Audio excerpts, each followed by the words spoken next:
माँ, नाक नहीं खींचेंगी आप मेरा? नहीं।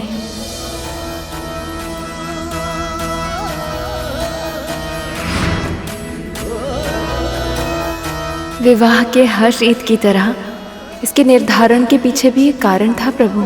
जब वर वधू के माता पिता जमाई के चरण धोते थे तो जमाई के मन में अहंकार आ जाता था और उसे लगने लगता था कि वही सब कुछ है, कोई और कुछ नहीं। तभी वधू की माँ उसकी नाक खींचकर उसको फिर से झुकना सिखाती थी। पर आपके भीतर तो सभी गुण हैं प्रभु, और फिर भी अहंकार तो क्या, कोई भी दुर्गुण तनिक भी नहीं है। इसीलिए आपके साथ ये रीति करने की आवश्यकता ही नहीं है।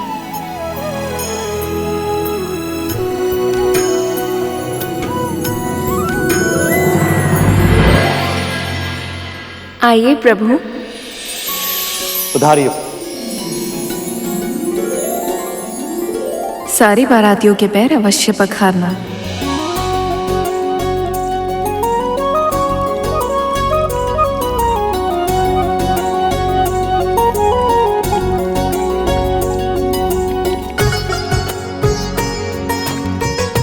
अरुण भी तो बारातियों के समक्ष ही होगा, किंतु वो है कहाँ?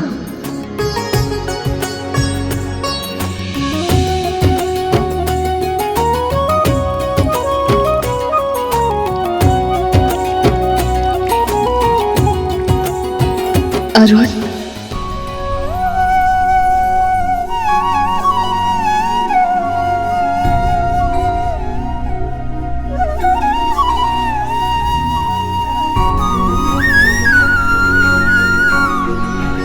मैं कब से तुमसे मिलने की प्रतीक्षा कर रही थी। तुम्हें एक क्षण देखने के लिए कब से व्याकुल थी।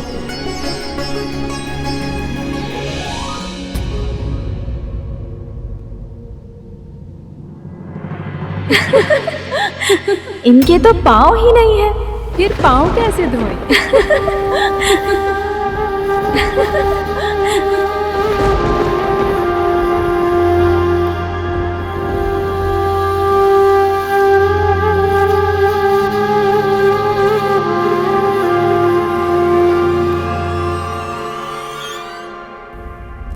उत्साह की अधिकता में अपने कर्मों के फल भूल गई विंदा।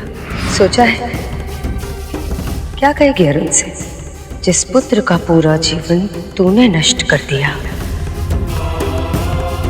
कैसे करेगी उसका सामना? अब तो ऐसी मां निकली जिन्होंने अपने ही पुत्र पर ऐसा प्रहार किया।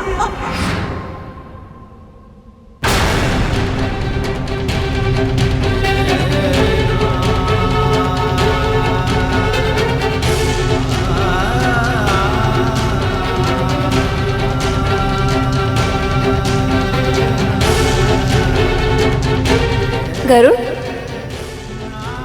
तनिक सुन पुत्र।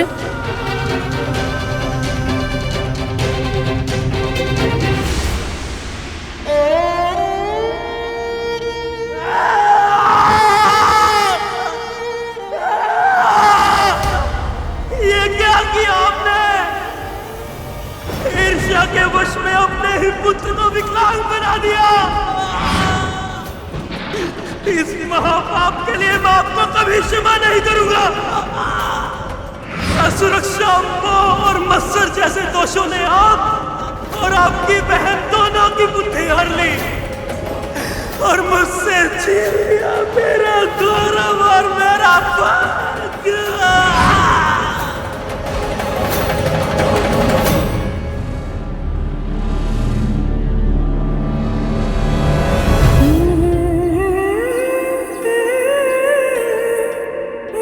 कुछ क्षण के लिए मुझे अकेले रहने दे गरुड़, जा यहाँ से।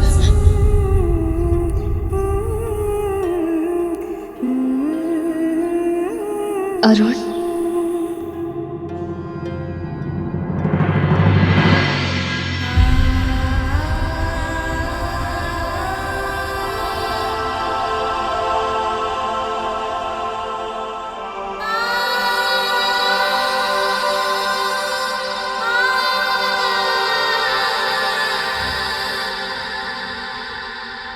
अरुण,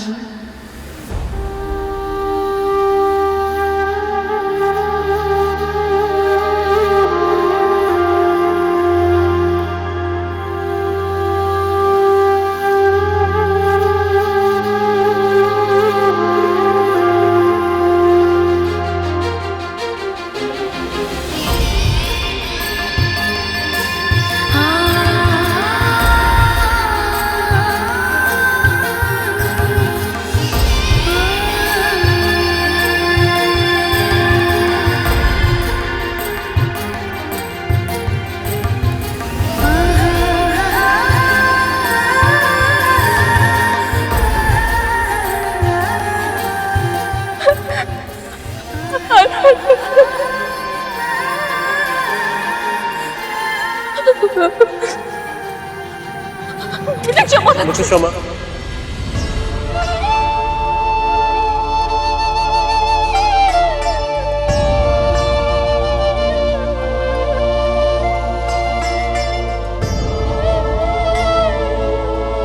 मेरे कारण आपका पूरा जीवन व्यर्थ हो गया माँ।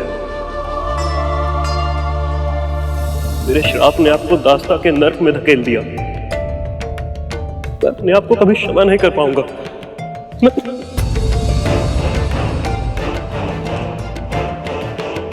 नहीं रुड,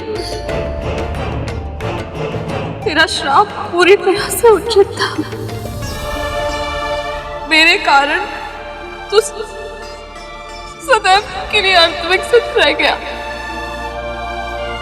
यदि मैंने धैर्य रखा होता तो आज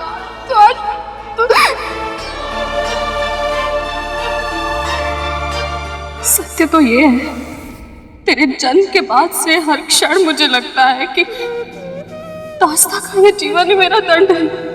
पर मैं आज तक अपने आप को कभी क्षमा नहीं कर पाया माँ। हर पल हर क्षण यही अनुभव करता हूं कि क्यों मैंने अपने क्रोध पर नियंत्रण नहीं रखा। यदि उस दिन मैं आपको श्राप ना देता तो आज आपका जीवन जीती जागती त्रासदी ना बना होता माँ। हाँ माँ, मैं आपसे बिछड़कर दूर अवश्य हुआ हूं, पर कभी अपने हृदय से एक पल के लिए भी आपको भुला नहीं पाया मैं। आपकी पीड़ा, आपकी वेदना प्रतिदिन प्रतिपल सही है मैंने। जब आपके कष्टों की वेदना आपके हृदय को पीड़ा पहुंचाती थी, तब तक मेरे आंसू छलकते थे। पर जब आप उन ओस रूपी आंसू को अपने हाथ में इकट्ठा करके पी जाती थी ना मां, तो मुझे ऐसा लगता था जैसे आपने मुझे क्षमा कर दिया हो। ऐसा लगता था जैसे जीवन में और कुछ भी नहीं चाहिए मुझे, कुछ भी नहीं। मां, आप जानती हैं, मेरे जन्म लेने से लेकर आज तक मैंने आपको और आपके प्रेम को केवल अपनी कल्पनाओं में ही अनुभव किया है। आज अपने उन सभी अनुभवों को उनको जीना चाहता हूं मां। मैं चाहता हूं कि जिस तरह आप गरुड़ के सर पर हाथ रखकर उसे आशीर्वाद देती हैं, मुझे भी दीजिए। जिस तरह अपने हाथों से उसे भोजन करवाती हैं, मुझे भी करवाइए। इतने वर्षों तक आपके प्रेम से वंचित रहा हूं मैं। बस एक बार आपके आशीर्वाद को छूना चाहता हूं मैं। बस एक बार।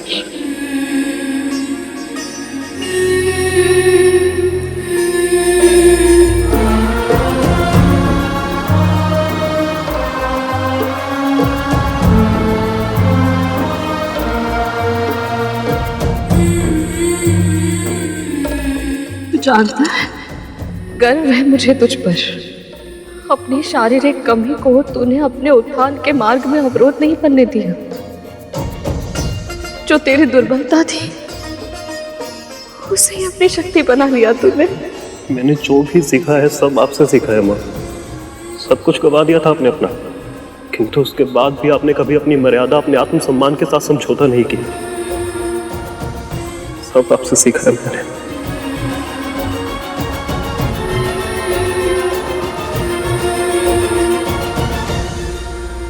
सत्य कहते हैं सब।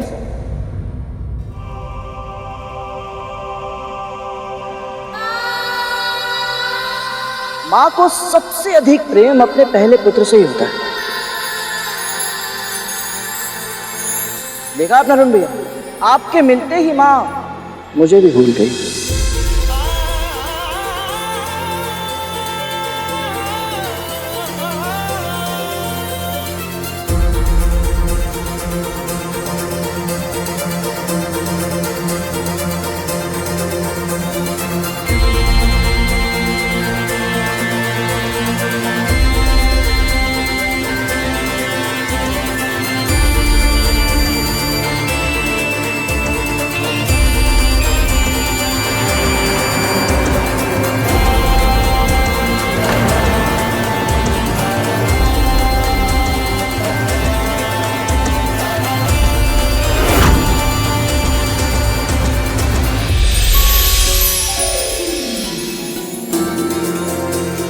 प्रभु विष्णु ने तुम्हें यहाँ जिस मंतव्य से भेजा था वो पूर्ण हुआ।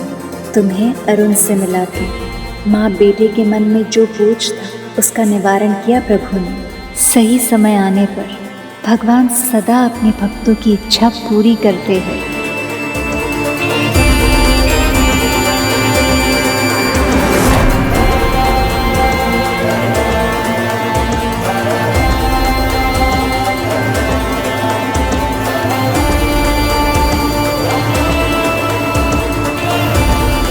एक बार फिर विद्या और उसके पुत्रों ने मेरी योजना विफल कर दी। मैं स्वयं भस्म हो जाऊंगा मगर आप सबको छल से मंथन नहीं करने दूंगा। तुम्हें आभास है तुम किसे धमकी दे रहे हो?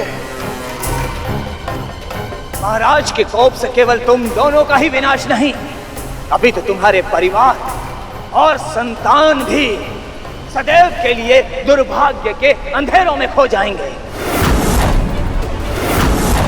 अभी भी समय है मूर्खों, अपने ये तने हुए शीश झुकाकर महाराज के आदेश का पालन करो और हमें चुपचाप मंथन करने दो।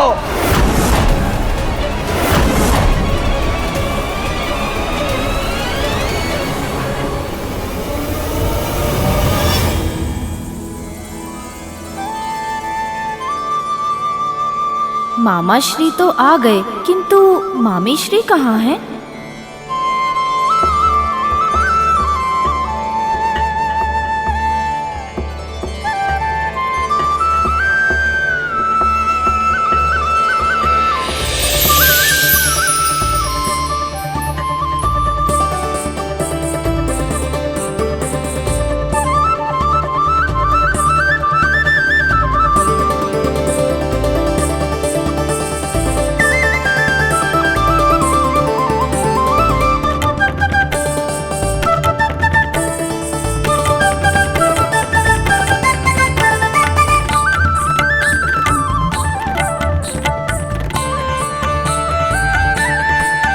लक्ष्मी, मुझसे अब और प्रतीक्षा नहीं हो रही। शीघ्र आइए। आपको देखने के लिए मेरा मन और आतुर होता जा रहा है।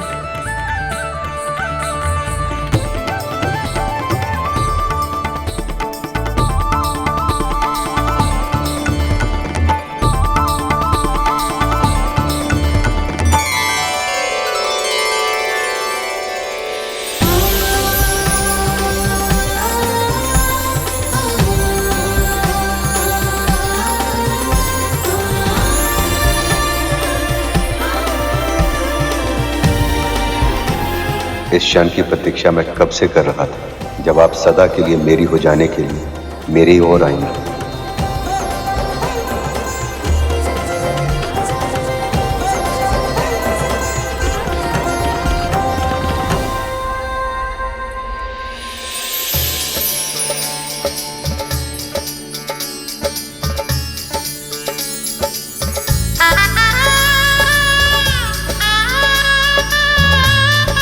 हम कब से इस क्षण की प्रतीक्षा कर रहे थे, जब माता लक्ष्मी और प्रभु विष्णु का मिलन हो जाए।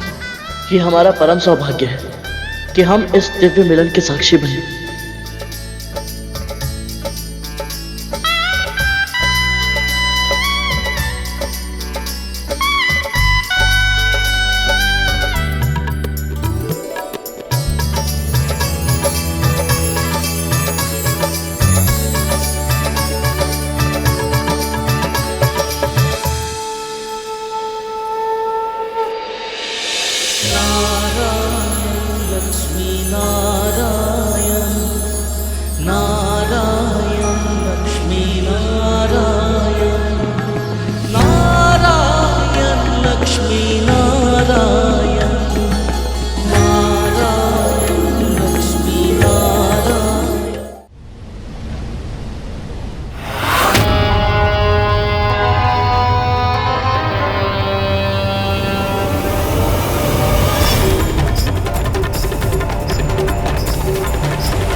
हम ये मंथन नहीं कर सकते।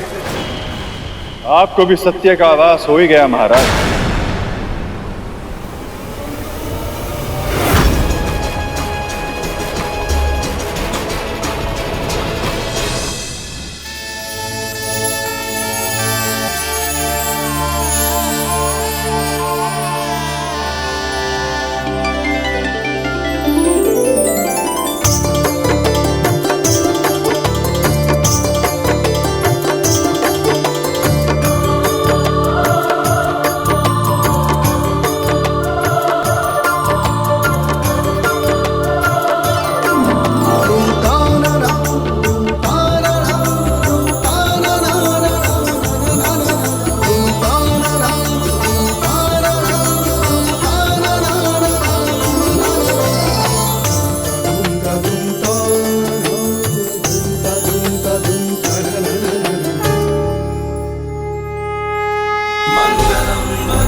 माँ, हम दोनों परमपिता विष्णु और शिव जी का आशीर्वाद प्राप्त करने के लिए तपस्या करने जा रहे हैं। हम भक्ति की शक्ति प्राप्त करना चाहते हैं। आप भी यही चाहती थी ना कि हम शक्तिशाली बने? जहां जाना चाहते हो जाओ, जहां जाओ सुखी रहना। प्रणाम माँ।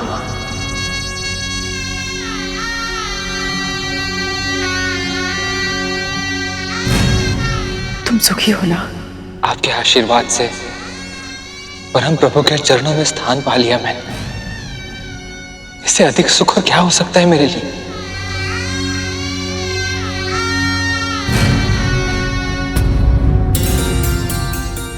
विद्या माँ,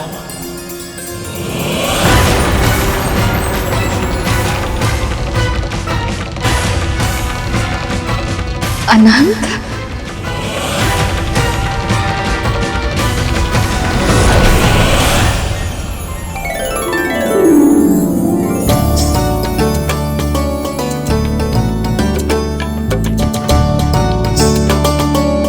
सदैव सुखी रहे, यशस्वी हो। जानते हो, जब से गरुड़ ने तुम्हारे बारे में बताया है तब से तुम्हें देखने की इच्छा थी अनंत। मेरी भी बहुत इच्छा थी आपके दर्शन करने की माँ। मैं भले ही घर से दूर चला गया पर आपका विचार मेरे मन में सदैव रहता है।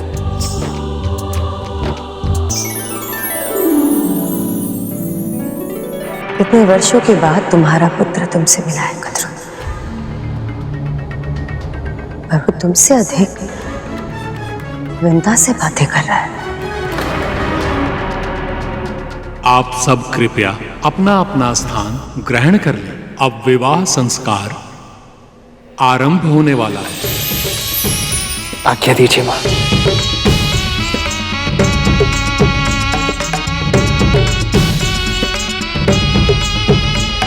माँ, विवाह को संस्कार क्यों माना जाता है? क्योंकि विवाह कोई शारीरिक या सामाजिक अनुबंध मात्र नहीं है, आध्यात्मिक साधना का माध्यम भी है। दो आत्माओं का पवित्र योग है विवाह। जब दो प्राणी विवाह का संकल्प लेते हैं, वो अपने अलग अलग अस्तित्वों को समाप्त कर एक सम्मिलित इकाई का निर्माण करते हैं, ताकि वो दोनों जीवन और समाज के प्रति अपने कर्तव्य को दो गुणी निष्ठा के साथ निभा सकें, अपने अपने पक्ष के साथ साथ कुलों का उद्धार करते हुए अपनी अगली पीढ़ी को जन्म देकर संसार के चक्र को आगे बढ़ा सके। विवाह वो बंधन है गरुड़, जिसमें बंधकर हम अपने माता पिता के ऋण को आंशिक रूप से चुका पाते हैं।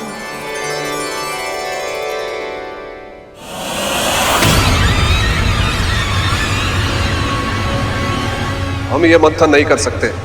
परंतु महाराज, अमृत। तो आपको सत्य का आभास हो ही गया महाराज।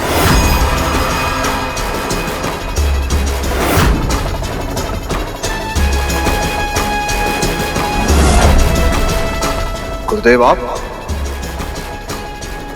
हाँ, मैं जानता था कि आपको देवताओं की सहायता के बिना अमृत प्राप्त नहीं होगा। फिर भी मैंने आपको प्रयास के लिए प्रोत्साहित किया। मुझे पता था महाराज कि आप इस कार्य में असफल होंगे। तभी आपको समझ में आएगा कि आपके वास्तविक शत्रु देवता नहीं बल्कि विष्णु है।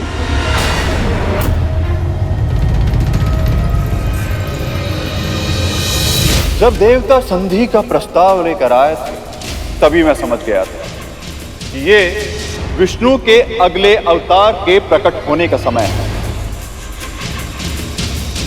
और ऐसा होना असुरों के लिए संकट का कारण बनेगा।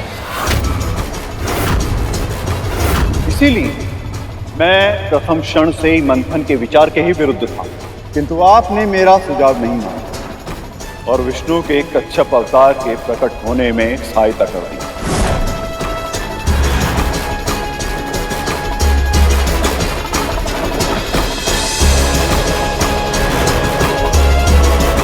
और इसी मूर्खता के कारण लक्ष्मी क्षीर सागर से वापस लौट आए।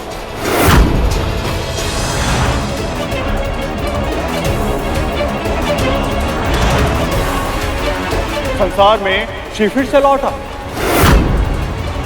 आप सभी असुरों के कारण देवता अपनी शक्तियां पुनः प्राप्त करने में सफल हुए।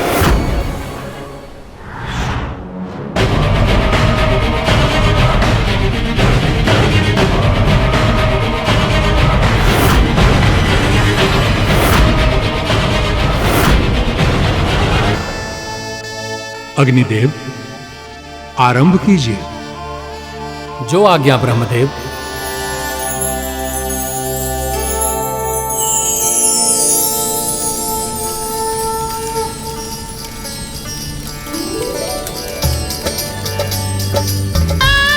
ओम इंद्राय स्वाहा, ओम सोमाय स्वाहा, इदम सोमाय नमः इत्याज्य भागौ, ओम भुवः स्वाहा।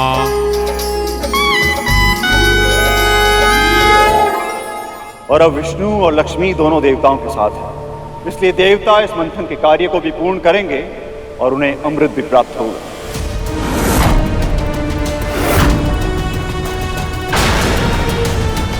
फिर चाहे ये मंथन असुरों के साथ पूरा हो या उनके बिना।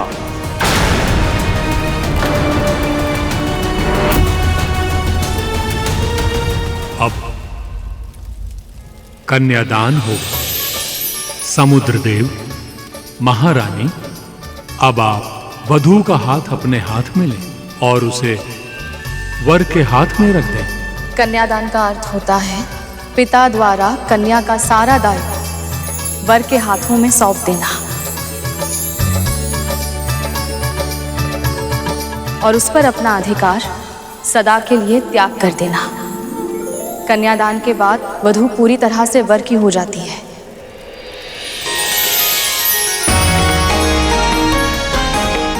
मैं भी सदैव आपका ही रहूंगा।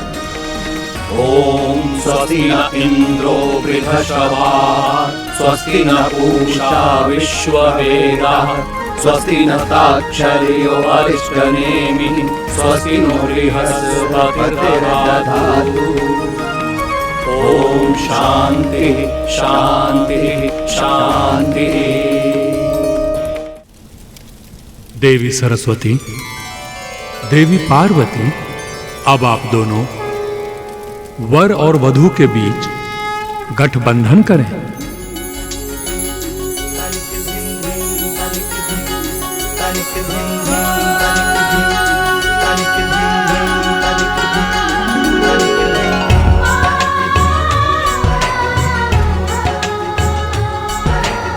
ध्यान से देखो पुत्र, इस गठबंधन में रखे जाने वाली हर वस्तु का एक विशेष अर्थ और महत्व है। मुद्रा का अर्थ है धन पर पति और पत्नी का समान अधिकार होगा। पुष्प सदैव हंसते और मुस्कुराते रहने का प्रतीक है। हल्दी निरोगी जीवन की प्रतीक होती है।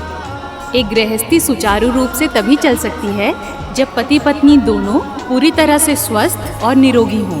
और फिर मेरी प्रिय दूर्वा घास भी डाली जाती है, जो कभी ना मुरझाने वाले प्रेम की प्रतीक है। जानते हैं अरुण गरुड़, दूर्वा कितनी भी क्यों ना सूख जाए, उसे भूमि पर डाला जाए तो वो फिर से उग जाती है। इसीलिए दूर्वा ये संदेश देती है कि यदि कभी क्रोध और रुष्टता के कारण दाम्पत्य जीवन का पौधा सूखने लगे तो उसे प्रेम की भूमि में बो करके फिर से हरा भरा बना लेना चाहिए। वो देखिए, देवी सरस्वती ने अभी अभी गठबंधन में अक्षत डाला है। अक्षत अन्न की संपन्नता का प्रतीक होता है पुत्रों, और इतनी संपन्नता तो होनी ही चाहिए कि परिवार के साथ साथ समाज की भी भूख मिट जाए।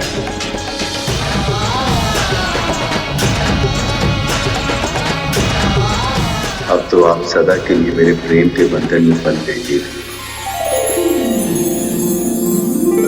इस प्रेम बंधन में बंध कर मुझे संसार के सारे सुख प्राप्त हो गए प्रभु। अब से सदैव मेरा नाम लेने से पहले आपका नाम पुकारा जाएगा। अरे वाह,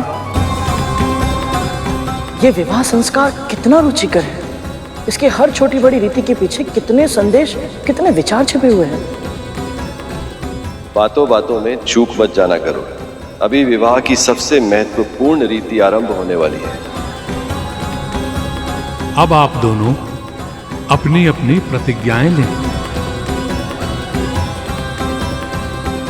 आज से अपनी धर्मपत्नी को अर्धांगिनी घोषित करते हुए मैं इनके साथ अपने व्यक्तित्व को मिलाते हुए एक नए जीवन की सृष्टि करता हूं।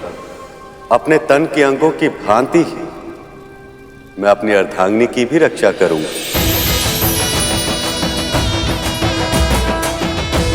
अपने जीवन को पति के साथ संयुक्त करके मैं एक नए जीवन की सृष्टि करूंगी। इसके पश्चात सत्य अर्थ में मैं आपकी अर्धांगिनी बनकर रहूंगी। मैं पूरी प्रसन्नता से अपनी पत्नी को गृह लक्ष्मी का महान अधिकार सौंपता हूं। आज से सदैव जीवन के निर्धारण में मैं इनके परामर्श को महत्व दूंगा।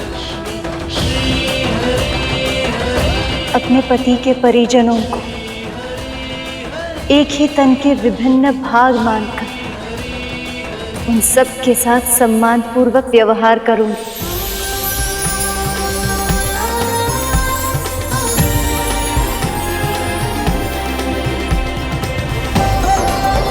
नारद, गरुड़, शेषनाग मेरे और श्री विष्णु के परिवार के अभिन्न अंग हैं। ये सब और मेरे सारे सच्चे भक्त ही तो हैं मेरा परिवार।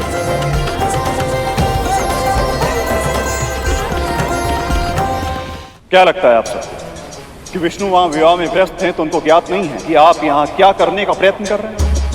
किंतु वो आपको बिल्कुल भी रोक नहीं रहे, कुछ भी नहीं कर रहे हैं इसके लिए। क्यों? एक कारण, सिर्फ एक छोटा सा कारण चाहिए उन्हें, ताकि वो इस संधि तोड़ सकें और आप असुरों को इस मंथन की प्रक्रिया से दूर कर सकें।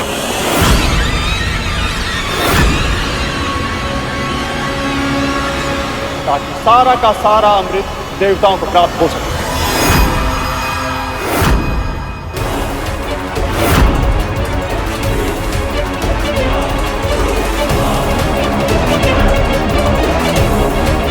हे महादेव, हमसे बहुत बड़ी भूल हो गई। क्षमा करें गुरुदेव, हम तो कल्पना भी नहीं कर पाए कि हमारे विरुद्ध इतना बड़ा षड्यंत्र रचा गया। गुरुदेव, अब आप ही हमें बताइए कि हम क्या करें। कुछ नहीं,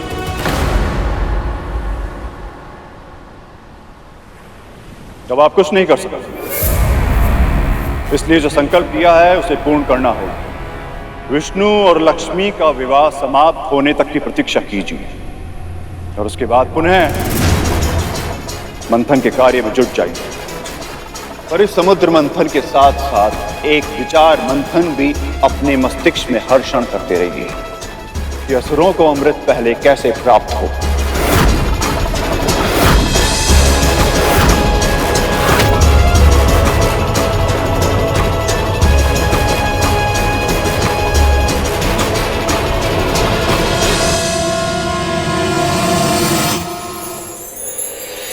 रूप, स्वास्थ्य, स्वभावगत गुण या दोष और अज्ञान से उत्पन्न होने वाले विकारों को मैं कभी अपने चित्त में स्थान नहीं दूंगा। उनके कारण असंतोष व्यक्त नहीं करूंगा। पत्नी द्वारा यदि कभी कोई भूल हो जाए तो स्नेहपूर्वक उसे सुधारते या सहते हुए मैं पत्नी के प्रति आत्मीयता बनाए रखूंगा। सदैव परिश्रम पूर्वक घर के सारे कार्य करूंगी। मैं पति की प्रगति और घर के विकास के लिए समुचित योगदान करूंगी। मैं पत्नी का मित्र बनकर रहूंगा और सदैव अपार स्नेह देता रहूंगा। इस वचन का पालन मैं पूरी निष्ठा और सत्य के आधार पर करूंगा। मैं पतिव्रत धर्म का पूर्ण रूप से पालन करूंगा, कपट और दुरावा नहीं करूंगा। पति के आदेशों का अविलंब पालन करने का अभ्यास करूंगी। जिस तरह से पत्नी के लिए पतिव्रत की मर्यादा का निधान है, मैं स्वयं उसी दृढ़ता से पतिव्रत का पालन करूंगा। चिंतन और आचरण दोनों में पर नारी के साथ वासनात्मक संबंध का विचार भी कभी नहीं आने दूंगा। मैं सेवा, स्वच्छता और प्रिय वचन का सदैव पालन करूंगी। ईर्ष्या और कुड़न से दूर रहूंगी और सदैव प्रसन्नता बांटने का प्रयास करूंगी। पत्नी की प्रगति, सुख और सुरक्षा की व्यवस्था मैं अपनी पूरी शक्ति के साथ करूंगा। किसी के सामने भी पत्नी को लांछित या तिरस्कृत कभी नहीं करूंगा। पत्नी होने के नाते मेरे पति मेरे लिए देवता स्वरूप, यही मानकर और सारे मतभेदों को भूलकर मैं सदैव आपकी सेवा करूंगी। कभी आपका अपमान नहीं करूंगी।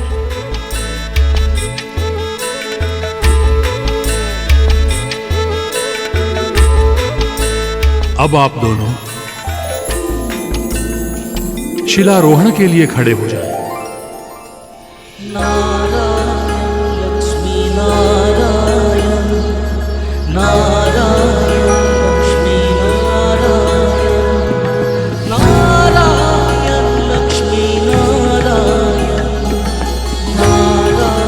हम दोनों ये प्रतिज्ञा लेते कि शिला की तरह स्थिर रहकर हम सदैव अपनी प्रतिज्ञाओं का पालन करेंगे। हम दोनों ये प्रतिज्ञा लेते हैं कि शिला की तरह स्थिर रहकर हम सदैव अपनी प्रतिज्ञाओं का पालन करेंगे।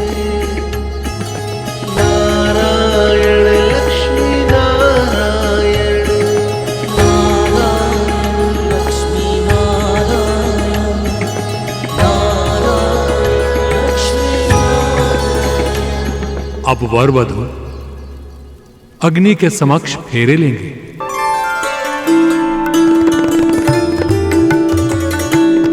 माँ, ये सभी फेरे अग्नि के सामने क्यों लिए जाते हैं? क्योंकि अग्नि सूर्य देव का प्रतीक है गरुड़, और सूर्य देव से अधिक इस संसार में घटित हर कर्म का साक्षी और कौन हो सकता है। सब कुछ देखते हैं सूर्य देव, इसीलिए उनको अर्थात उनकी प्रत्येक अग्नि को ही साक्षी मानकर विवाह किया जाता है गरुड़। अद्भुत। ये जानने के बाद तो मैं स्वयं को और अधिक सौभाग्यशाली अनुभव कर रहा हूँ, क्योंकि अग्निदेव और सूर्यदेव मेरे बड़े भाई।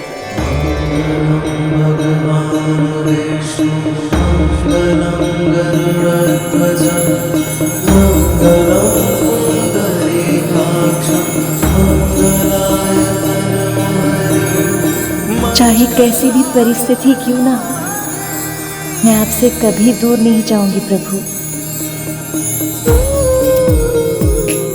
आपके सम्मान की रक्षा के लिए कुछ भी करूंगा, जिसकी कोई कल्पना भी नहीं कर सकता। वो भी घटित होने पर विवश कर दूंगा, पर आपके सम्मान पर कभी कोई आंच नहीं आने। संपूर्ण सृष्टि में सबसे अधिक महत्वपूर्ण मेरे लिए अब एक ही वस्तु है प्रभु, आपकी प्रसन्नता। अरुण, गरुड़, देखो, इस संसार में पुरुष से अधिक महत्व नारी को दिया जाता है। इसलिए पहले 4 फेरों में नारी का स्थान आगे होता है। मैं सदैव अपने सुख से अधिक महत्व आपके सुख को दूंगा।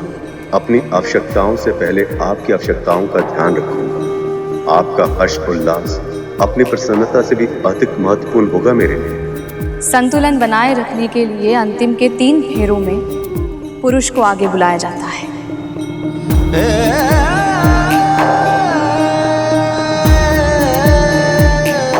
वैसे तो मैं आपके ऊपर कोई संकट आने ही नहीं दूंगा, पर यदि विधि के विधानवश आ भी गए तो आप तक पहुंचने से पहले उसे मेरा सामना करना होगा। जो आपका अहित करेगा उसके सामने चट्टान बनकर खड़ा हो जाऊंगा।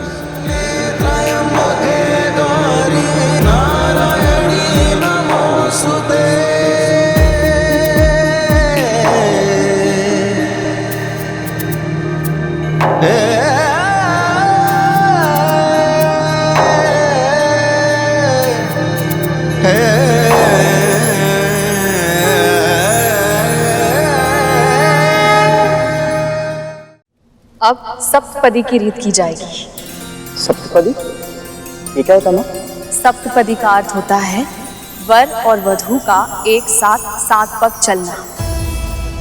ये 7 पग विवाह की लंबी यात्रा पर ठीक से चल पाने के लिए अनिवार्य होते हैं गरुड़।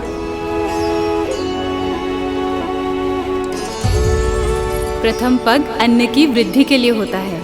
अन्न का उत्पादन, अन्न की रक्षा और अन्न का सदुपयोग जो कर सकता है वही सफल गृहस्थ हो सकता है। अधिक पका लेना, झूठन छोड़ना और स्वच्छता का ध्यान न रखना, इन सभी बातों से स्वास्थ्य की हानि होती है। इसलिए आहार की सात्विकता का उचित ध्यान रखना दाम्पत्य जीवन का मुख्य उत्तरदायित्व है।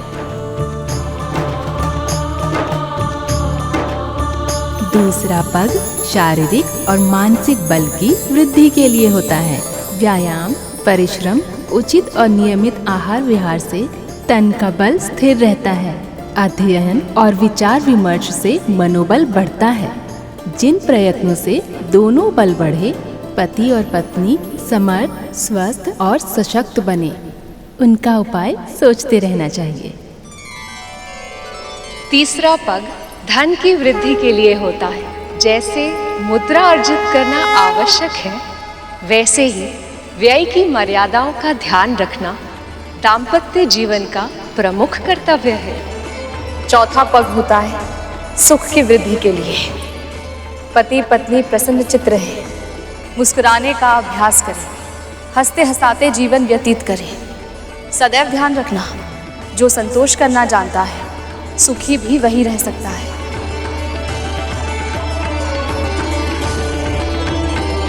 पांचवा पग परिवार पालन की नीति सिखाने के लिए होता है। छोटे बड़े सभी के साथ उचित व्यवहार किया जाए। आश्रित पशुओं, सेवकों और दासों को भी अपने परिवार का अंग माना जाए। उन सभी आश्रितों की उचित देखभाल, सुरक्षा, उन्नति और सुख शांति के उपाय अपनी पूरी क्षमता के साथ किए जाएं। यही इस 5वें पग की शिक्षा है।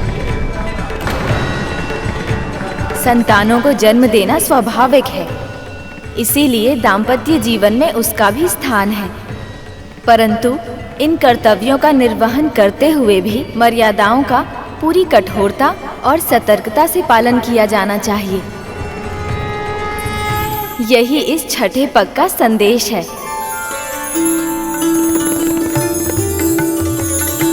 और ये 7वां पग मित्रता को स्थिर रखने और बढ़ाने के लिए होता है। पति पत्नी दोनों ही ये ध्यान रखें कि उनकी ओर से कोई त्रुटि तो नहीं हो रही। साथ ही अगर कोई भूल कर भी रहा हो तो उसका उत्तर कठोरता से नहीं बल्कि सच्चता और सहृदयता के साथ दिया जाना चाहिए। दुष्टों के साथ दुष्टता की नीति सांसारिक व्यक्तियों के साथ एक सीमा तक अपनाई जा सकती है, परंतु अपने साथी का हृदय जीतने के लिए उदारता, सेवा, सौजन्यता और क्षमा जैसे शस्त्र ही उपयोग में लाने जाने चाहिए। सप्तपदी में 7 पग बढ़ाते हुए 7 सूत्रों को आत्मसात करना होता है। इन आदर्शों और सिद्धांतों को यदि पति पत्नी अपना लें और इस मार्ग पे चलने के लिए पग से पग मिलाकर अग्रसर होने की ठान लें, तो दाम्पत्य जीवन की सफलता में संदेह की संभावना ही नहीं बचती।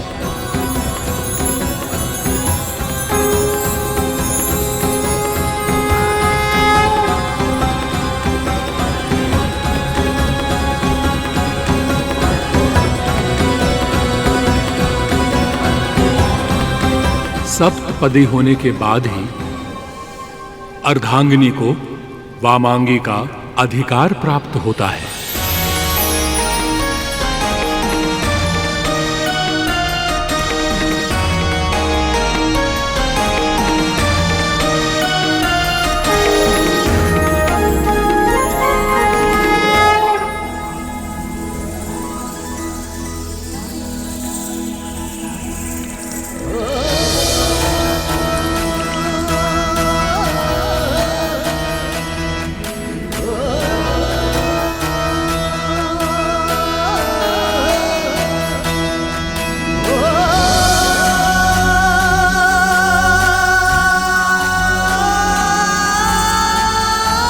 अब देवी लक्ष्मी की मांग में सिंदूर डालने की विधि आरंभ होगी।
जानते हो सिंदूर मांग में क्यों भरते हैं? क्योंकि ब्रह्म ज्योतिर्मय है और उसकी ज्योति का रंग लाल है। और ये शुभ इसलिए होता है क्योंकि नारी की मांग ब्रह्मरंध्र के ठीक ऊपर होती है। स्त्रियों का ये स्थान बहुत कोमल होता है, इसलिए यहाँ सिंदूर भरने से स्त्री के तन में विद्युत तरंगें नियंत्रित रहती हैं। सिंदूर दान की इस अंतिम रीति के साथ अब विवाह संपन्न हुआ।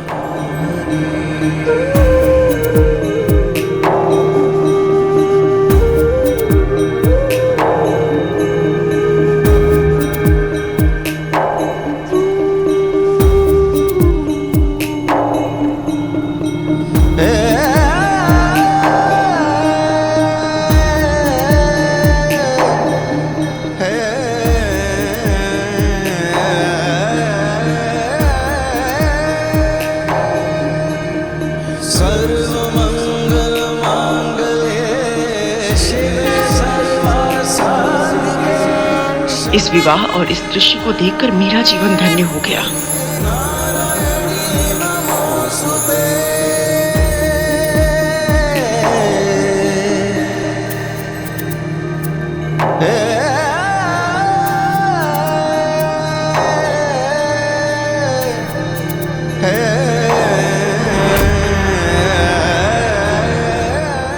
कद्रू,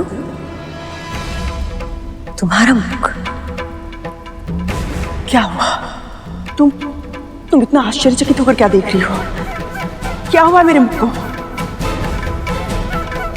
कद्रू, तुम्हारे चेहरे पे दाग क्या हुआ है? बोलो। कद्रू, वो लुप्त हो गए हैं।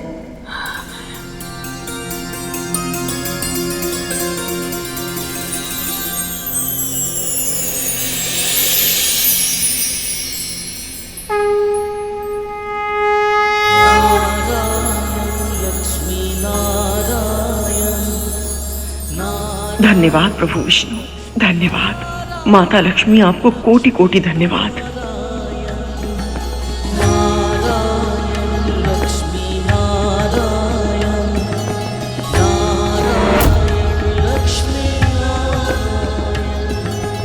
जग के पालक हैं नारायण, लक्ष्मी नारायण, जग के पालक हैं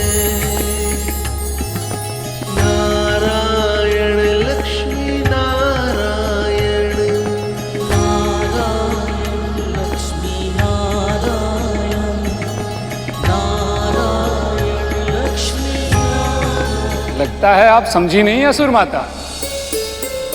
ये महिमा प्रभु विष्णु और माँ लक्ष्मी की है। आज विवाह इनका हुआ है, पर जो अतिथि पूरे मन से सम्मिलित हुए हैं, अब उन सबका कल्याण होगा। नारायण नारायण। सत्य कहा मुनिवर। केवल आज ही नहीं, आज से अनंत काल तक जो भी पूरे मन से और सच्ची श्रद्धा से लक्ष्मी नारायण का ध्यान करेगा, उसके जीवन में सुख, समृद्धि और शांति का वास होगा। उसके सारे मनोरथ सफल होंगे, सभी इच्छाएं पूरी होंगी।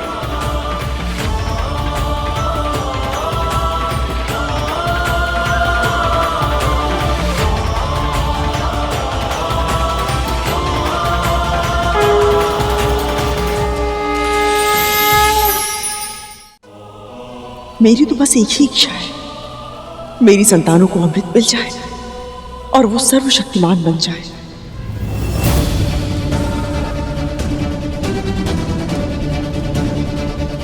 माया का खेल भी कितना अनोखा है, कितनी शीघ्र घेर लेती। अभी कुछ क्षण पहले तक कद्रू के मन में केवल भक्ति थी, किंतु इच्छाओं ने फिर से इसे अब जकड़ लिया।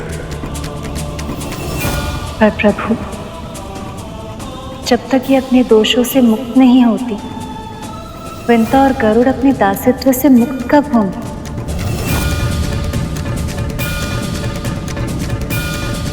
शीघ्र होगा, अब वो मेरा दायित्व है।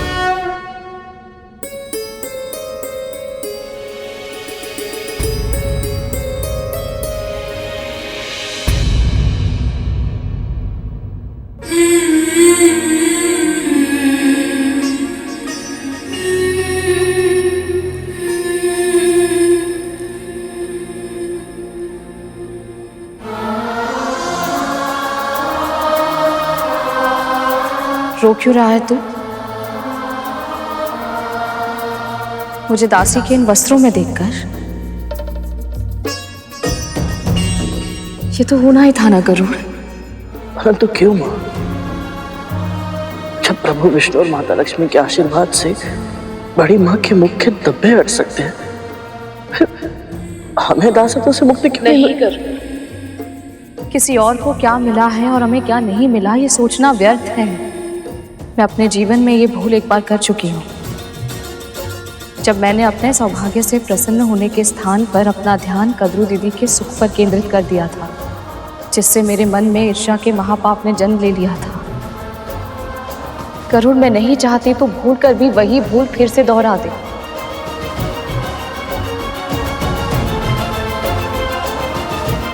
आप सही कह रही हो। तू चिंता मत कर गरुड़, मुझे पूरा विश्वास है जिस तरह भगवान दत्तात्रेय की कृपा की वर्षा मां पर हुई है, उसी तरह प्रभु विष्णु और मां लक्ष्मी की कृपा भी आप पर होगी मां। उनकी कृपा का आशीर्वाद तो मुझे पहले ही मिल चुका है अरुण। इतने अच्छे, इतने संस्कारी दो पुत्र जो दिए हैं उन्होंने मुझे। अपने पुत्रों के अच्छे कर्म और सेवा का फल ही तो है, जिसके कारण मैं इस पवित्र समारोह में सम्मिलित हो पाई हूँ। यहाँ इतना सम्मान, इतना अपनापन मिला है मुझे। ये सब केवल इस जन्म में ही नहीं, आने वाले हर जन्म में मुझे सुख देने के लिए पर्याप्त है। अब और मुझे कुछ नहीं चाहिए।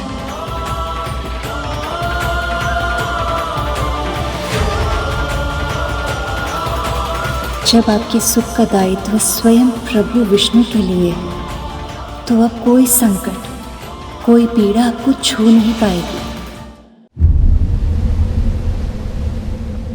प्रभु, विदाई के इस भावुक क्षण में हम दोनों की ओर से एक छोटा सा उपहार स्वीकार कीजिए।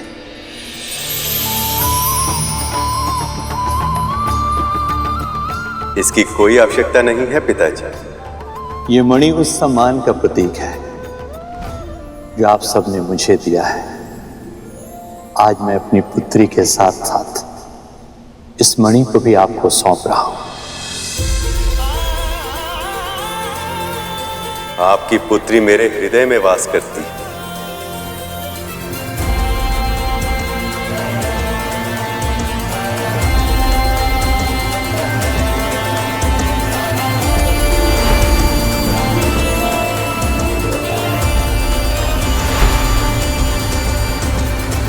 इसलिए आज से इस मणि को मैं अपने हृदय के निकट धारण करूंगा, ताकि देवी लक्ष्मी को अपने माता पिता की निकटता का आभास सदैव होता रहे।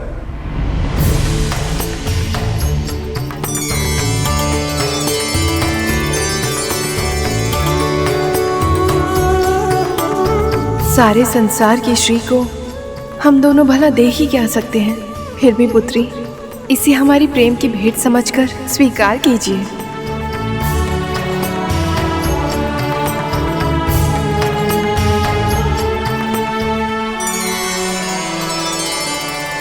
बड़ी विचित्र बात है ना, सारा संसार जिस लक्ष्मी देवी को पाने की चेष्टा करता है, आज मैंने उनका कन्यादान किया है।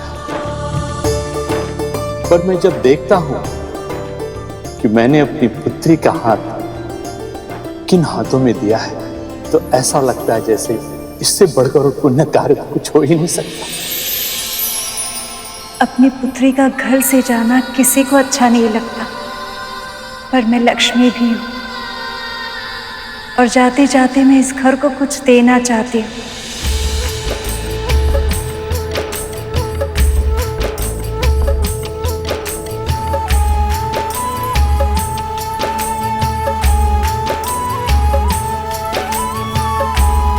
ये खिल प्रसन्नता का प्रतीक है जो मुझे इस घर ने दिया है।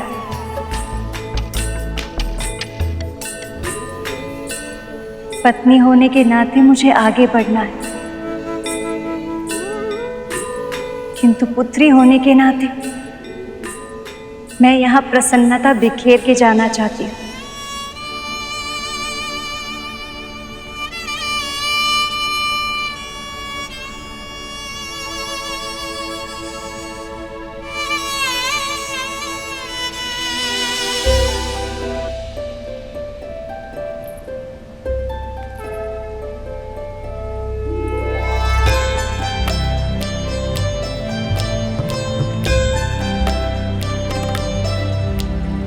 सुमनत वंदित सुंदरी माधवी चंद्र सहोदरी है ममाए, मुनि गण वंदित मोक्ष। जिसका पुत्र स्वयं स्वर्गाधिपति हो, उसे किसी के सामने झोली फैलाने की क्या आवश्यकता। सुपूजित सद्गुण वर्षिणी शांति युते, जय जय है मधुसूदन कामिनी धन लक्ष्मी रूपेणा पालय मां। श्लो अष्टलक्ष्मी नमस्तुभ्यं वरद काम रूप सहस्फलारूढे भक्त मोक्ष प्रदायिनी जगन्मात्रे च मोहिन्ये मङ्गलं शुभमङ्गलम्।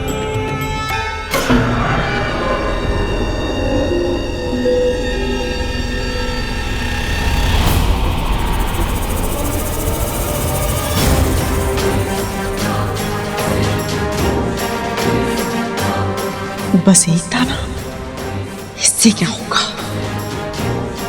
अच्छा हो, ये व्रत की प्रथा के साथ ये विवाह भी संपन्न हुआ और अब शुरू होगा मंथन। रुक जाइए मामी श्री, आप इस रथ पर नहीं चढ़ सकती। गणेश जी अब क्या करना चाहते हैं? कहीं कोई भूल चूक ना हो गई, अब और विघ्न ना आ जाए।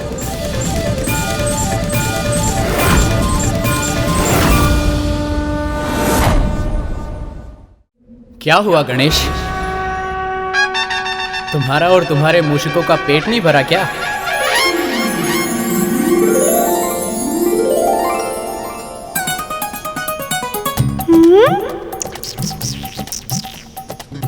पेट तो भर गया भ्राता, किंतु मन नहीं भरा।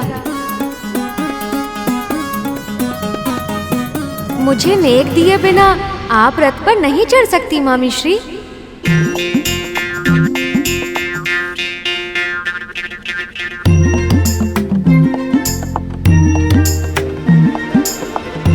स्वामी, अभी तो आपने वचन दिया था कि सारी परिस्थिति में आप मेरे साथ रहेंगे, और अभी आपने मुझे अकेला छोड़ दिया। मैं आपके साथ ही हूं देवी, और सदैव आपके साथ रहूंगा। किंतु छोटे भांजे ने आपसे नेक मांगा है, ये उसका अधिकार है, ये तो आपको अवश्य देना होगा।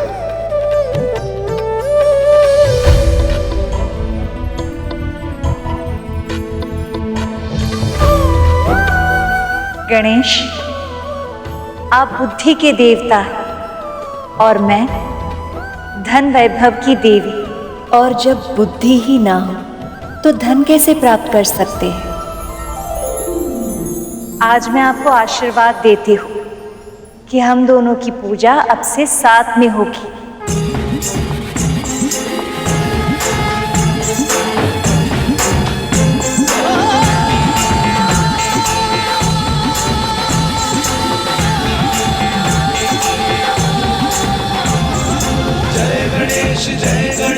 जो हम दोनों का स्मरण साथ में करेगा वो ज्ञान और सफलता दोनों पाएगा, सदैव सुखी रहेगा।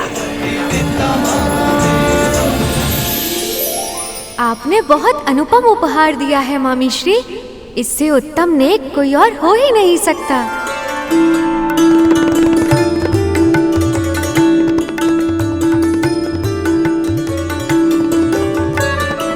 आइए देवी।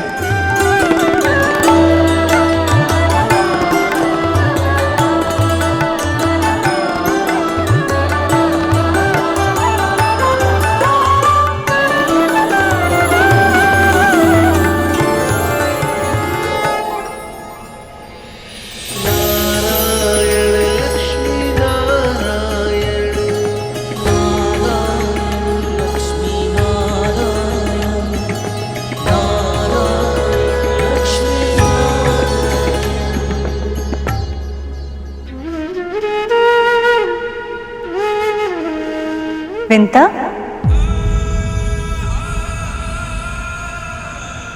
तुम वहां क्यों खड़ी हो? तुम्हें हमारे साथ वैकुंठ चलना है। मैं वैकुंठ? प्रभु विष्णु के धाम?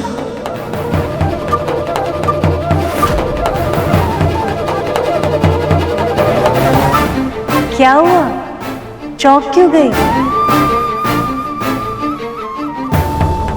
विवाह हुआ है, पर वैकुंठ में भी तो रीतियां होंगी ना।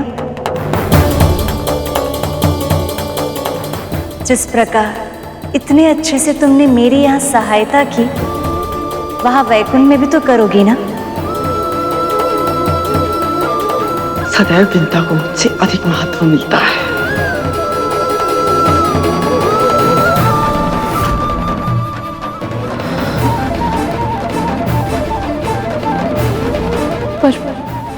माँ, मैं कैसे? नहीं नहीं माँ, मैं नहीं आ सकती माँ।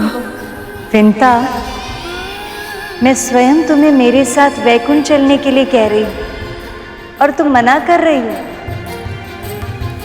मेरे कहने का अर्थ ये नहीं है माँ, पर मैं कैसे? देवी विंता, वैकुंठ की स्वामिनी ने स्वयं आपसे साथ चलने का आग्रह किया। आप इनका आदेश टाल नहीं सकती।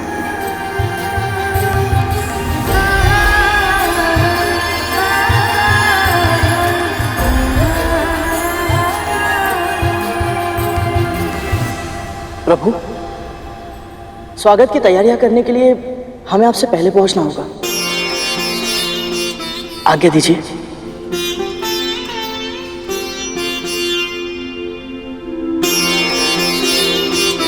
चलिए मां।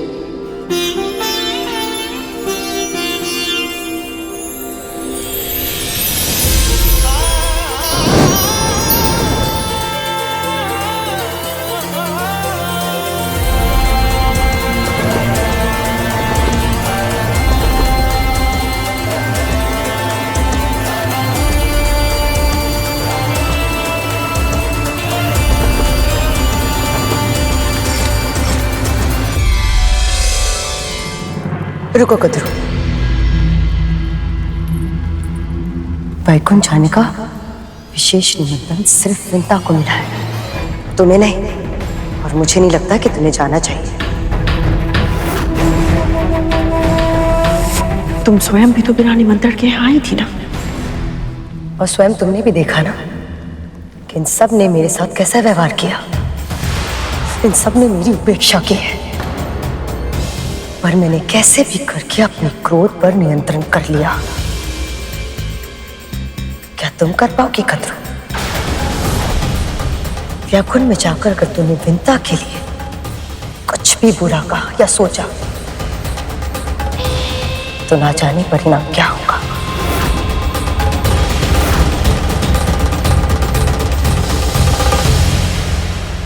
यदि प्रभु विष्णु और देवी लक्ष्मी मुझसे रुष्ट हो गए तो अपने पुत्रों के लिए अमृत पाने का मेरा स्वप्न ही रह जाएगा। तुम ठीक कह रही हो, मुझे वैकुंठ नहीं जाना चाहिए।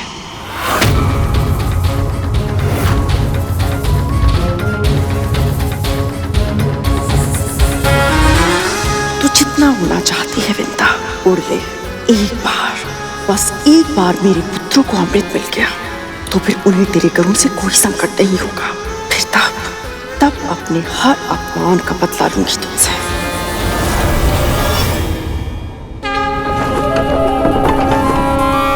अद्भुत, अविश्वसनीय, कितना सुंदर है ये लोग।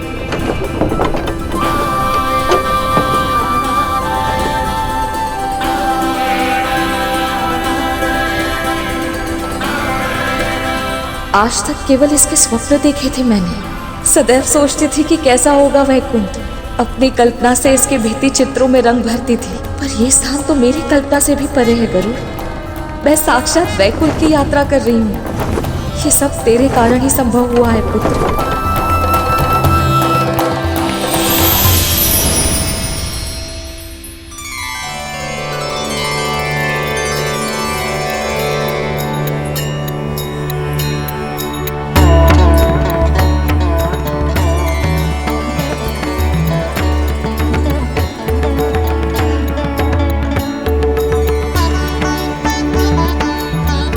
मुझे तो विश्वास ही नहीं हो रहा गरुड़,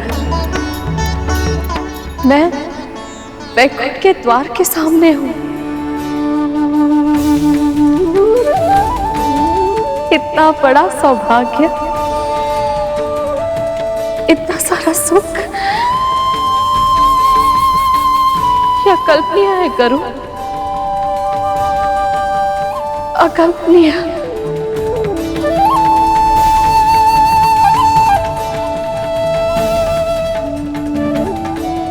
विंता, आओ आओ, अच्छा हुआ तुम तनिक पहले ही आ गई। एक बार तुम भी देख लो, गृह प्रवेश की कोई सामग्री छूट तो नहीं गई? मैं? हाँ, मैं कैसे देखूं? अरे चलो भी।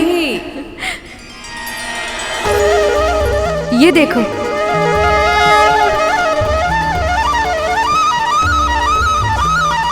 देखो ना विंता, कोई सामग्री छूट तो नहीं गई।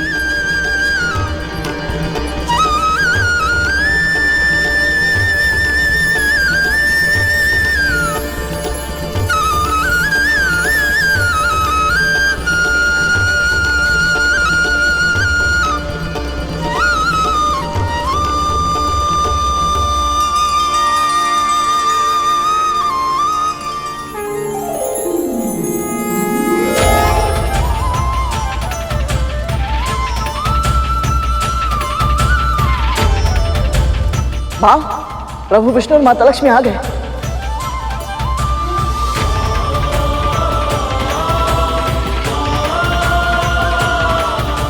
मुझे सदा से ज्ञात था कि समुद्र मंथन कराने से हमारा मिलन अवश्य होगा, और आज आपको अपने साथ वैकुंठ लाते हुए मेरे सारे प्रयास सफल होने का अनुभव हो रहा है मुझे।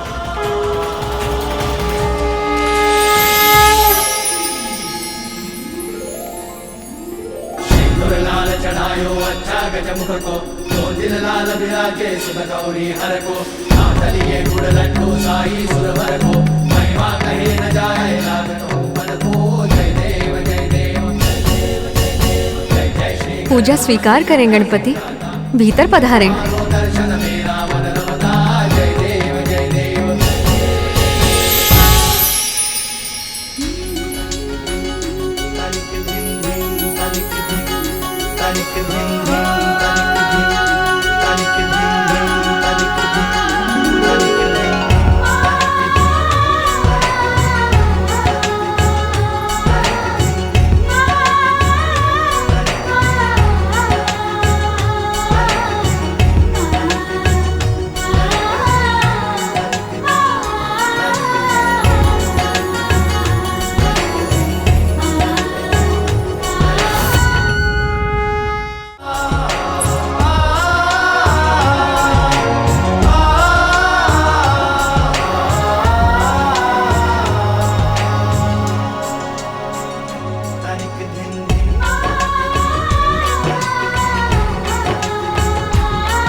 सुमनत वंदित सुंदरी माधवी चंद्र सहोदरी है ममाए, मुनिगण वंदित मोक्ष प्रदायनी मंजुल भाषिणी वेदनुते, पंकज वासिनी देव सुपूजित सद्गुण वर्षिणी शांतियुते।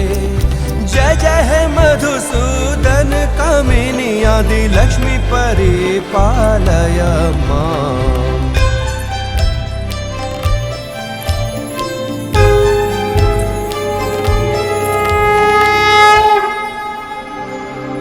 माँ अरुंधति, माँ अनुसुया, जिस आत्मीयता से आपने मेरा स्वागत किया उससे मैं अभिभूत हो गई।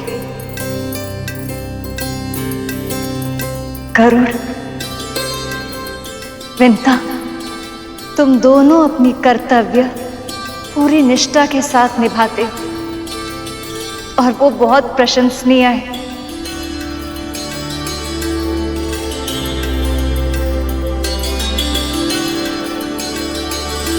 और सबसे अधिक धन्यवाद मैं आपको कहना चाहती हूँ स्वामी, आप ही के कारण इस अद्भुत आनंद का अनुभव करने का अवसर मिला मुझे। केवल आप ही नहीं दे, संसार की हर स्त्री इसी सम्मान की अधिकारी है, क्योंकि पत्नी का धर्म निभाते समय वो जितने त्याग करती है उसकी कल्पना भी नहीं की जा सकती। मेरे सखा ने बिल्कुल सत्य कहा है देवी। एक कन्या जिस घर में पली बड़ी होती है उस घर को, माता पिता को, भाई बहन, सखी संबंधियों को, सभी को छोड़कर वो एक अपरिचित व्यक्ति के साथ अपना पूरा जीवन बिताने के लिए तैयार हो जाती है, केवल एक आश्वासन के सहारे। वो आश्वासन जो उसके पिता ये कहते हुए देते हैं कि ये वर तुम्हारे लिए पूरी तरह से उपयुक्त है। पूरे विश्वास से कन्या अपने पिता के वचन को अपना जीवन मान लेती है। सब कुछ त्याग कर वो एक नया जीवन लेती है। ससुराल में पग रखते ही पति के सभी संबंधी उसके अपने हो जाते हैं। सत्य तो यह है देवी कि एक स्त्री ही है जो अपने सृजन की शक्ति से कुल को आगे बढ़ा सकती है, अपने पति को अपने माता पिता के ऋण से आंशिक रूप से मुक्त कर सकती है। स्त्रियां बिना कुछ मांगे पुरुषों पर अपना सब कुछ न्यौछावर कर देती है। इसीलिए उनका सम्मान जितना किया जाए उतना ही कम है। आपका कथन सत्य है महादेव, और भावुक भी। जिस प्रकार आप सभी ने मेरा गृह प्रवेश किया, उससे न केवल मुझे प्रसन्नता हो, बल्कि मेरे भीतर आत्मविश्वास का संचार भी किया कि वधू होने के नाते मैं अपने उत्तरदायित्व अच्छे से निभा सकती हूँ। मायके से ससुराल जाते समय संसार की हर स्त्री को इसी आत्मविश्वास की आवश्यकता होती है।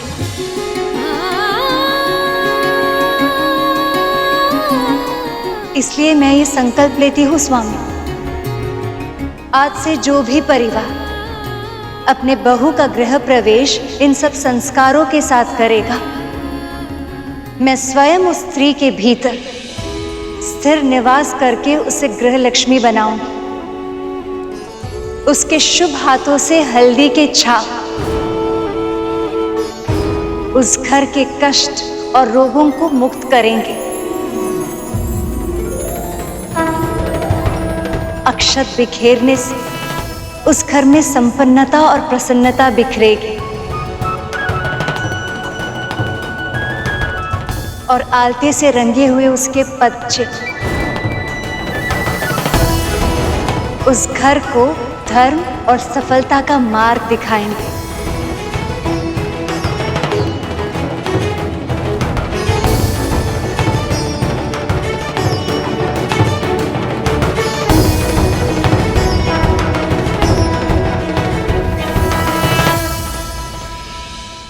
यदि तुम सब मानते हो कि हमारे प्रतियोगी केवल देवता हैं, तो तुम सब भ्रम में हो। अमृत पर केवल देवताओं की नहीं, नागों की भी दृष्टि है। और नाग ही क्यों, जो भी प्राणी एक निश्चित आयु लेकर इस संसार में आता है और अपना समय पूरा होने के बाद पंच तत्वों में विलीन हो जाता है, और वो प्राणी इस अमृत को पाना चाहेगा। इसीलिए हमारा पूरा ध्यान अपने लक्ष्य पर केंद्रित होना चाहिए, ताकि अमृत प्रकट होते ही सबसे पहले हम उसे छीन सकें। पर यह कैसे होगा महाराज, क्योंकि गरुड़ की तीव्र दृष्टि सदैव हम ही पर बनी रहती है।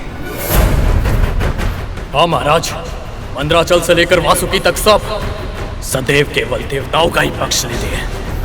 और वैसे भी महाराज, अब विष्णु के साथ साथ देवी लक्ष्मी भी इस बंधन को देखेगी।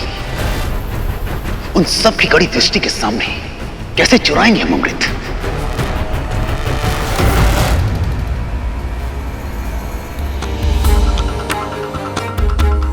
नारायण नारायण।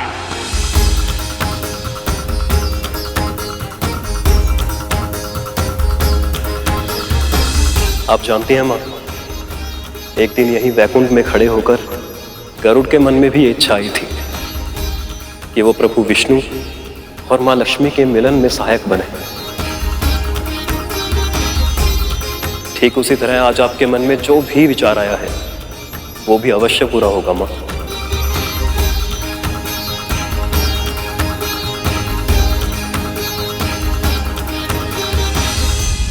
वैसे सखी, जब से आपने स्वयंवर में नारायण को चुना है, तब से मेरे भीतर एक प्रश्न उमड़ रहा है।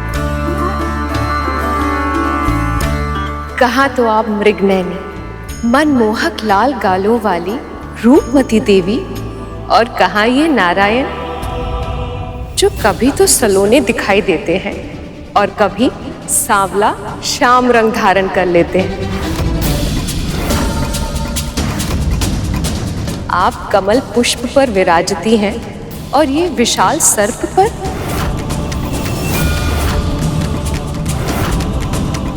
ये कैसा मेल है देवी?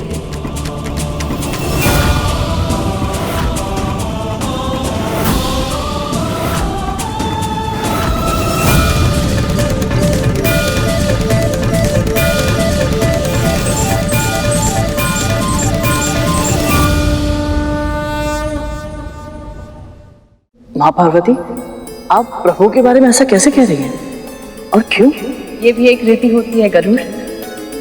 नंदे और भाभियां नववधू से उपहास करती हैं ताकि उसे ससुराल में हिचकिचाहट ना हो और वो अपने मन की बात सबके सामने रख पाए।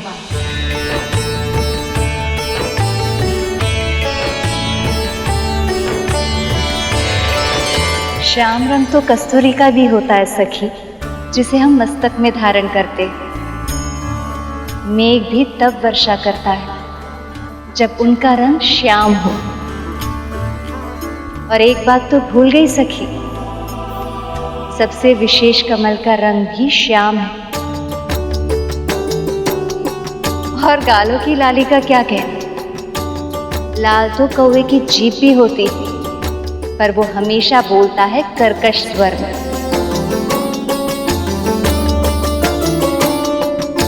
इसलिए ये मेल अनमोल है।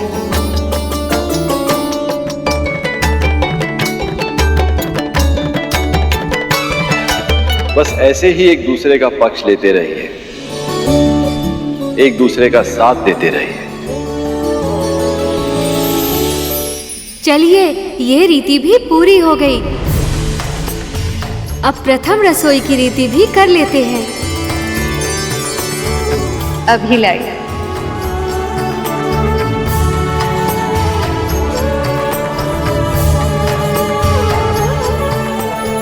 माँ, मैं भी चलती हूँ आपके साथ, आपकी सहायता करने। विंता, ये कैसे संभव है? ये मेरी पहली रसोई की रीति है, तुम भोजन कैसे पकाओगी? कहीं तुम्हें ऐसा तो नहीं लग रहा कि मुझे भोजन पकाना आता ही नहीं? नहीं नहीं माँ, मेरे कहने का अर्थ ये नहीं था। मैं तो बस आपकी सहायता करना चाहती हूँ। विंता, तुमने अनगिनत बार हम सबको भोग लगाया है। आज पहली बार मुझे ये अवसर मिला कि मैं तुम्हें कुछ खिला सकूं। तुम ही बताओ, मैं ये अवसर ऐसे व्यर्थ कैसे जाने दूं?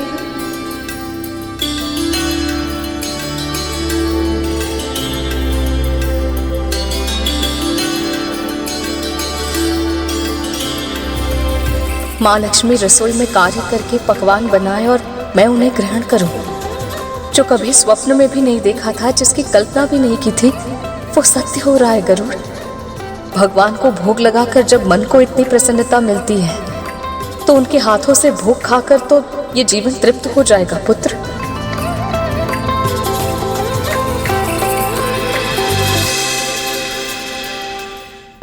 ये लीजिए स्वामी, अपनी पहली रसोई की रीति में मैंने मखाने की खीर बनाई।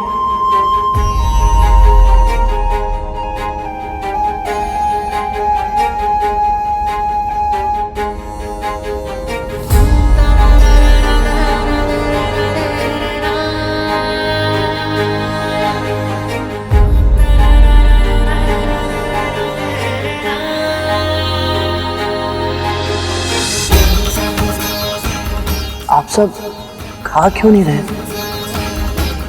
जब भक्त भगवान को खिलाए बिना स्वयं नहीं खाता, तो हम अपने भक्तों को खिलाए बिना कैसे खा सकते?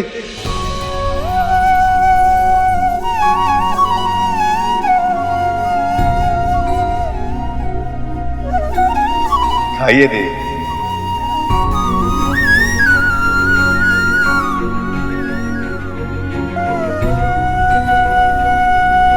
अपने प्रिय के हाथों से बनी खीर खाने के लिए और कितनी प्रतीक्षा करवाएंगी आप मुझसे?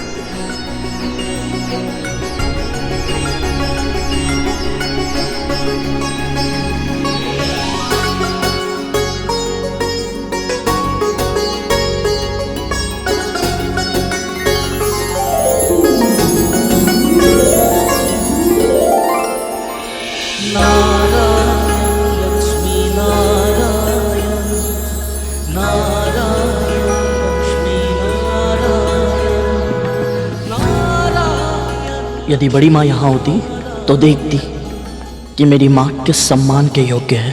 संभव है तभी उन्हें आभास हो पाता कि वो माँ के साथ अत्याचार करके कितना बड़ा पाप कर रही है।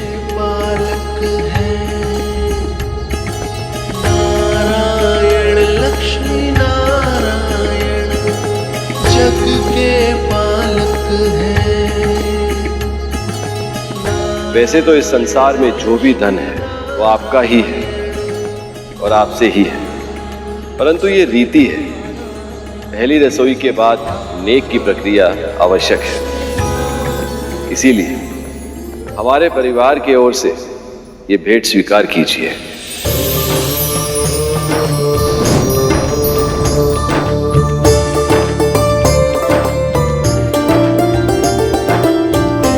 जन कल्याण का साक्षात स्वरूप है आप दोनों। आप सदैव जन कल्याण करते रहिए, यही हमारा आशीर्वाद है और हमारा उपहार भी। प्रभु, देवी लक्ष्मी, ये मेरी और देवताओं की ओर से आपके लिए छोटी सी भेंट।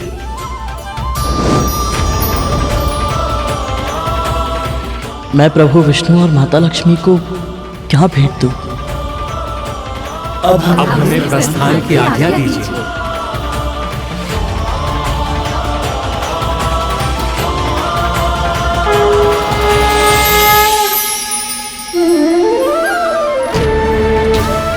हम दोनों तो दास हैं, हम आपको क्या दे सकते हैं भला? तुम दोनों ने हमें पहले ही उपहार दे दिया है, अपनी भक्ति का उपहार।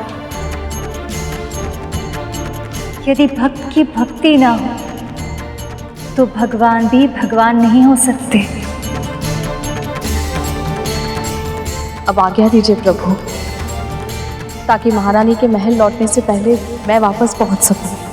देवी विंता, आपकी कर्तव्य निष्ठा सत्य ही अद्भुत है। प्रस्थान कीजिए।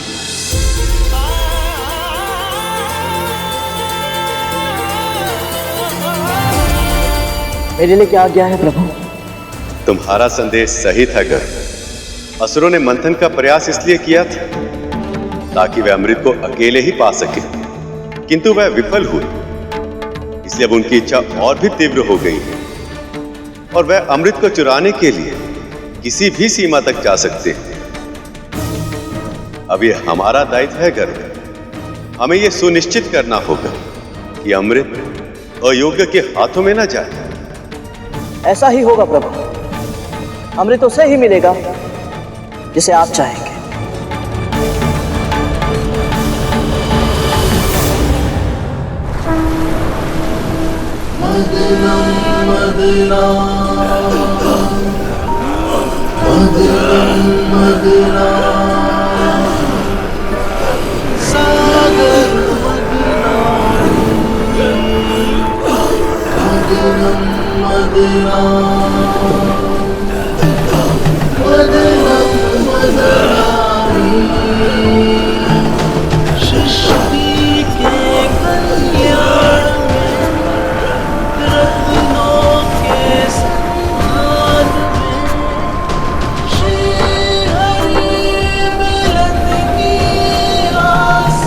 देवताओं, पूरा बल लगा दो। असुरों, रक्त का एक एक कण छोड़ दो, क्योंकि अब निकलेगा अमृत।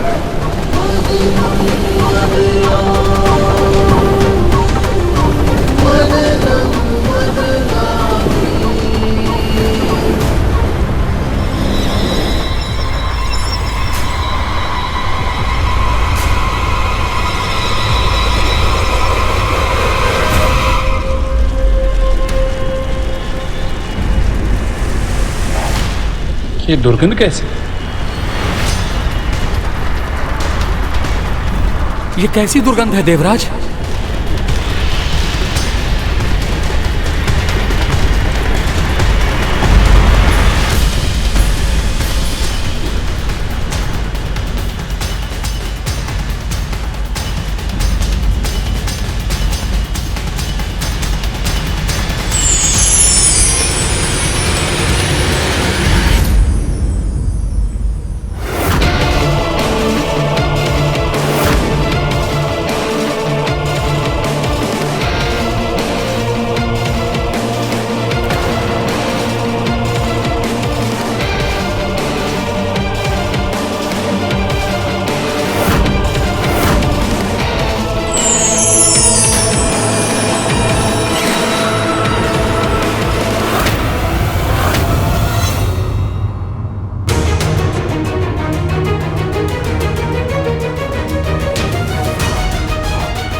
ये क्या पदार्थ है?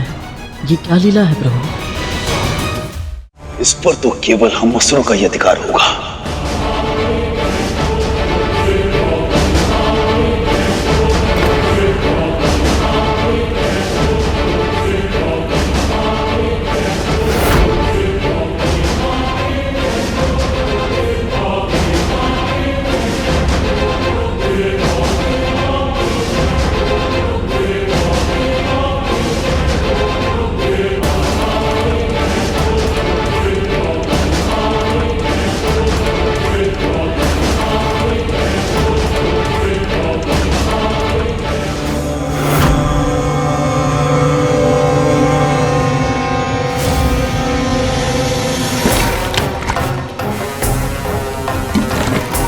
असुरो, ये अमृत नहीं है, वारुणी है।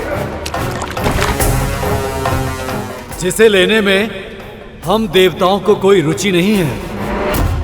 असुर उसे आनंद से ले सकते हैं। क्यों देवताओं?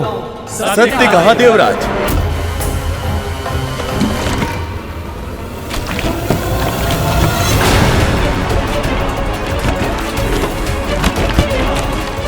देखिए प्रभु, देवताओं ने अपनी सूझबूझ से इस समस्या को टाल दिया। आपने सही कहा लक्ष्मी, ये उनके सात्विक गुण है, किंतु असुर अपने तांत्रिक अवगुण के कारण समस्या को स्वयं ही निमंत्रण दे रहे हैं।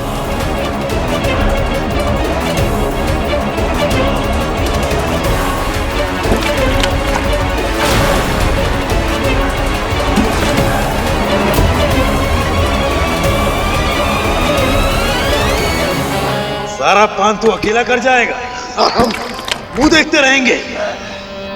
ला असुरो, आपस में कलेश करने का कोई लाभ नहीं होगा।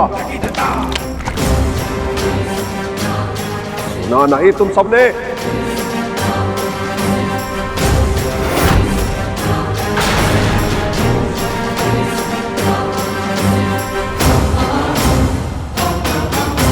महाराज बलि का भी आदेश नहीं मान रहे। ये वस्तु क्या है प्रभु? ये कौन सी वस्तु है जिसने असुरों को भी उन्मत्त कर दिया है? ये वारुणी है गरुड़। मदिरा संसार के सबसे आकर्षक, सबसे नशीले द्रवों अर्थात पेय पदार्थों में से एक है यह। व्यक्ति के मन की सभी दुविधाओं, सारी हिचक को दूर करता है यह। संसार के सभी कष्टों और कठिनाइयों को भुला देता है यह। जो भी इसका पान करता है उसे परम आनंद की अनुभूति कराता है ये द्रव्य। प्रभु, यदि ये द्रव्य इतना आकर्षक है तो फिर देवताओं ने इसकी एक भी बूंद पाने में तनिक भी रुचि क्यों नहीं ली? ऐसा इसलिए शेष, क्योंकि एक बार जिसने भक्ति के आनंद का आभास किया हो, उसे परमानंद के लिए मदिरा जैसे इंद्रियों को शिथिल करने वाले और विवेक का नाश करने वाले मादक पदार्थों की आवश्यकता नहीं होती। संसार में ऐसा भी कुछ है जो असुरों को अमृत में बुला दे? ये तो मैं सोच भी नहीं सकता था माँ। मदिरा के अतिरिक्त एक और ऐसी मादक वस्तु है जिसे देखते ही दानवों के साथ साथ देव भी अपना सद्बुद्ध खो जाते हैं। जो देवताओं को भी अपने प्रभाव में ले ले, वो वस्तु तो मदिरा से भी अधिक मादक हुई माँ। मदिरा से भी अधिक मद भरी ऐसी कौन सी वस्तु हो सकती है माँ? प्रभु, इस विषय में आपसे अधिक कौन अच्छे से समझा पाएगा, क्योंकि आने वाले समय में आप मोहिनी अवतार धारण करने वाले हैं। वो वस्तु है स्त्री की आंखें।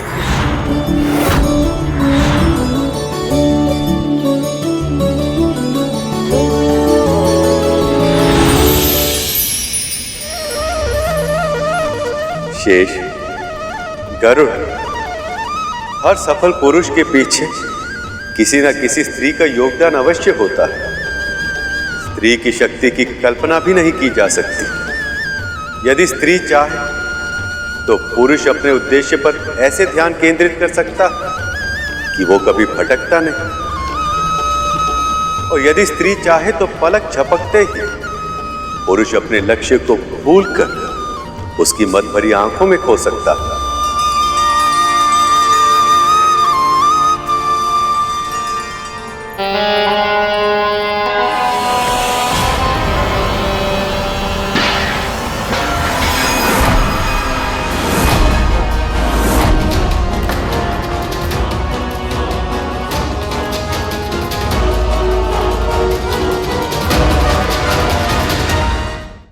मुझे हुजरान, तुम यहाँ पर किस लिए आए हो? हाँ?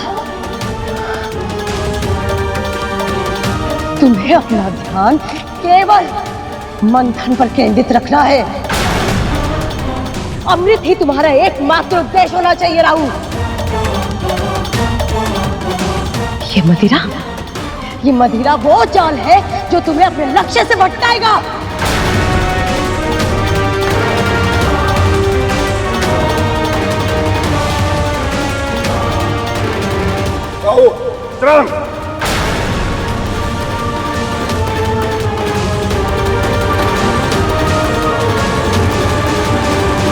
जब अमृत प्रकट होगा, तुम दोनों केवल उसे देखोगे, उसे सोचोगे, उसी का ही विचार करोगे। अपनी पांचों इंद्रियां केवल अमृत पर केंद्रित करोगे।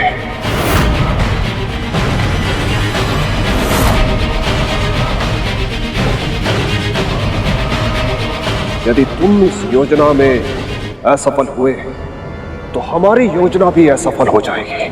स्मरण रखना।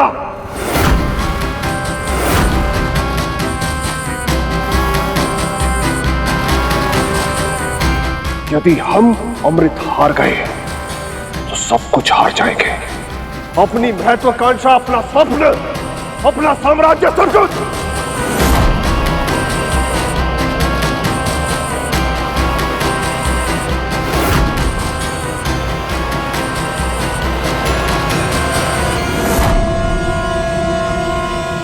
हम समझ गए महाराज। अब आप जो कहेंगे महाराज, बस वही होगा। चलो।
लगता है इस बार अमृत निकलेगा।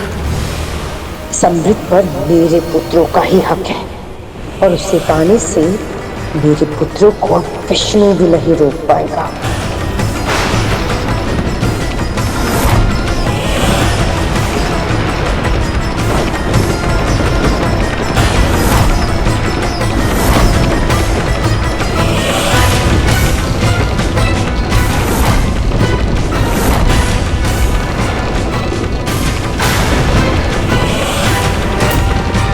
देवराज, अमृत के आने पर इस प्रकार का प्रलय संभव नहीं।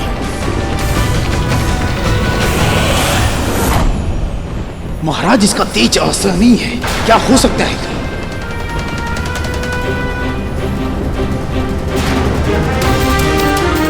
आखिर ये क्या वस्तु है जिसके प्रकाश से सभी विचलित हैं? हे प्रभु, मंथन से निकली ये वस्तु पूरे संसार में प्रलय ला रही है। इसे धारण करने वाले पक्ष कौन होगा, देवता या असुर?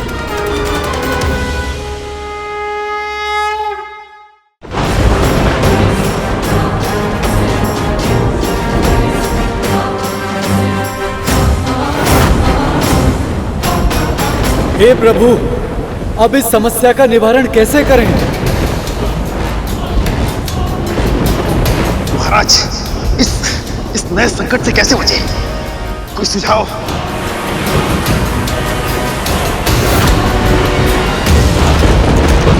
ये तो चंद्रमा है। इनके वास्तविक तेज को ये संसार संभाल नहीं पाएगा। ये तब शांत होंगे जब कोई महाशक्ति इन्हें धारण करेगी।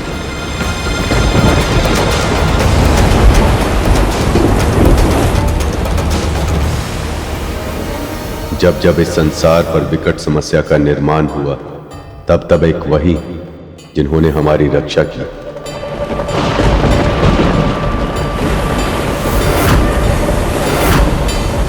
इस अपार शक्ति को वही धारण कर सकते हैं जिनका ना कोई आदि ना अंत, महादेव।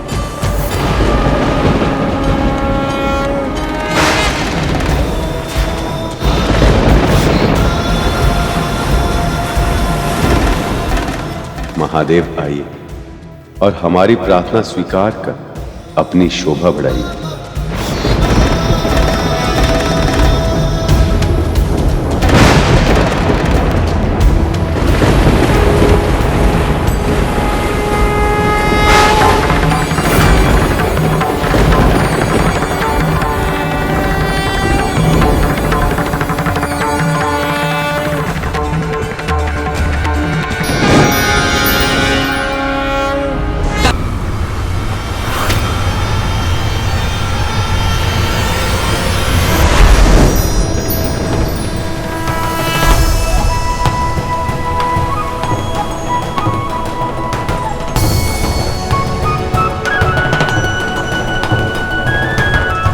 आपका स्वागत है परिजात वृक्ष। कृपया अपने निर्धारित स्थान पर प्रस्थापित हो जाएं।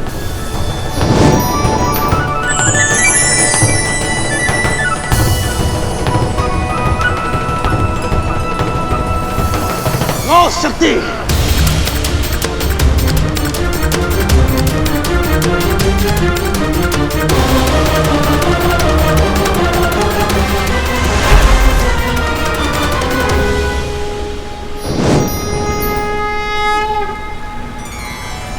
ये तो पंचजन्य शंख है।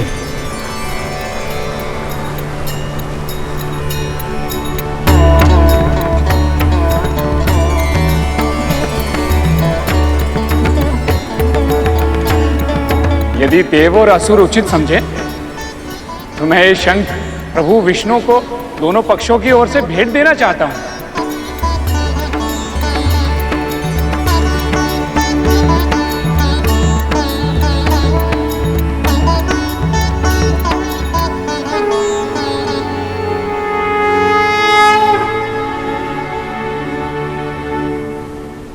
नारायण नारायण। प्रभु, इसे स्वीकार कीजिए।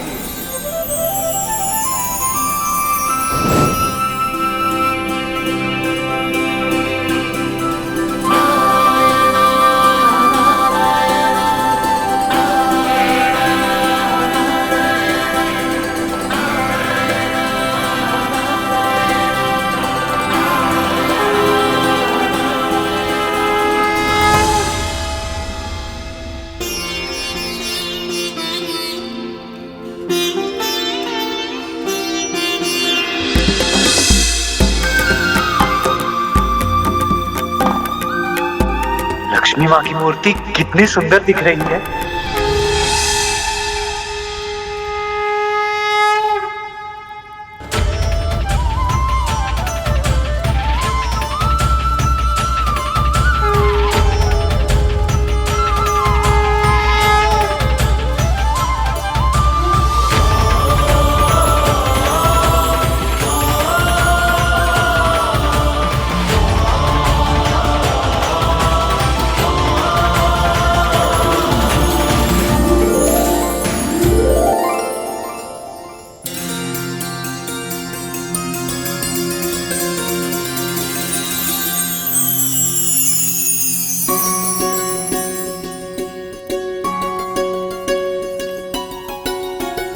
मिठाई? इसे साधारण मिठाई समझने की भूल मत करना। ये प्रसाद है। इसका एक एक कण पवित्र है। अपना सौभाग्य समझकर इसे ग्रहण करो।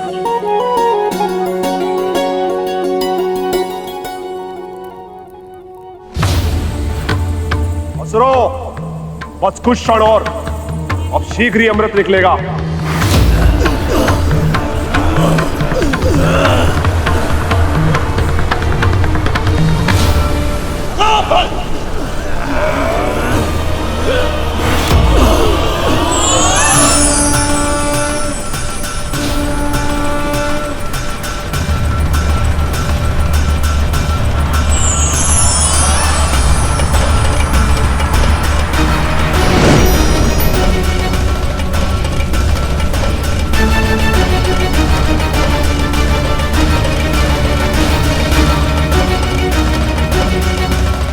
देवी तारा और रूमी, ये अप्सराओं का त्रेता युग में बहुत ही महत्वपूर्ण योगदान होगा। रूपवती कन्याओं, तुम्हारा नाम क्या है? तारा। रोमी। बहुत ही सुंदर। तुम में से एक चलोगी मेरे साथ और दूसरी मेरे साथ। तुम दोनों ने सोच भी कैसे लिया कि मदिरा की तरह हम देवता इन दोनों पर अधिकार इतनी सरलता से छोड़ देंगे? इन पर तो केवल हमारा ही अधिकार है। ऐसे कैसे तुम्हारे साथ जाएगी? मेरे साथ जाएगी वो। दोनों पक्षों में से कोई भी इन स्त्रियों पर अधिकार नहीं जता सकता।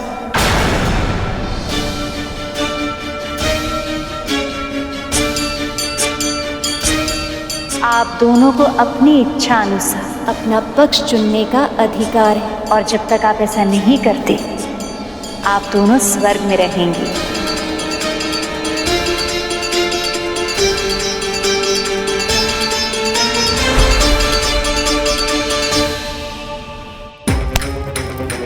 बड़ा आनंद आ रहा है ना दोनों को प्रसाद ग्रहण करने में।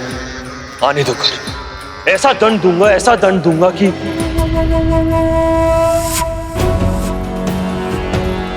माँ,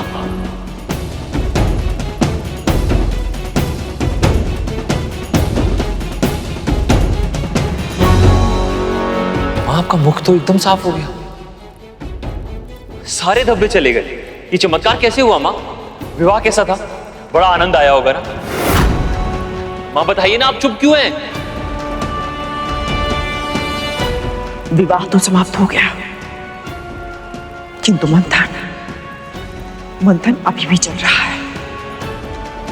अमृत किसी भी समय प्रकट हो सकता है, और उससे अधिक महत्वपूर्ण मेरे लिए कुछ भी नहीं है। हाँ माँ, पर आपने तो वासुकी भैया के जाने से पहले ही सारी मांगे रख दी थी, तो फिर क्यों आप चिंतित हो रही हैं?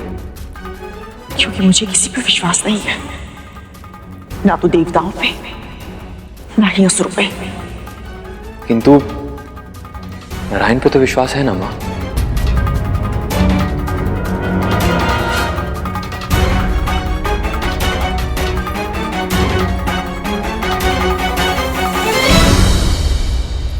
माँ विचलित है और दासी माँ कुछ अधिक ही प्रसन्न। न जाने क्यों मुझे लग रहा है कि इसका कारण भी वो गरुड़ी है। बस एक बार अमृत मिल जाए मुझे, फिर सबसे पहले गरुड़ का अस्तित्व ही मिटा दूंगा मैं।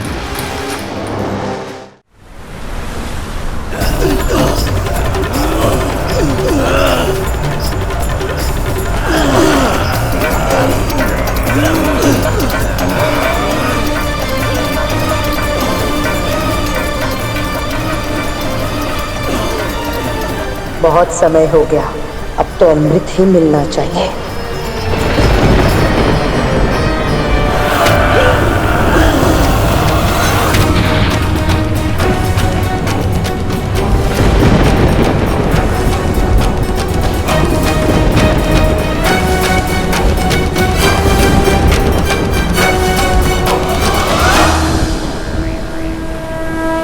इस मंथन का समापन आपसे ही, कृपया अपने आगमन से हमें कृतार्थ करें।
प्रभु, ये क्या ये धन्वंतरी हैं गरुड़,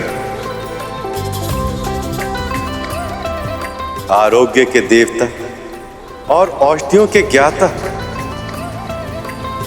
अनंत काल से लेकर अब तक अमृत की रक्षा यही कर रहे हैं।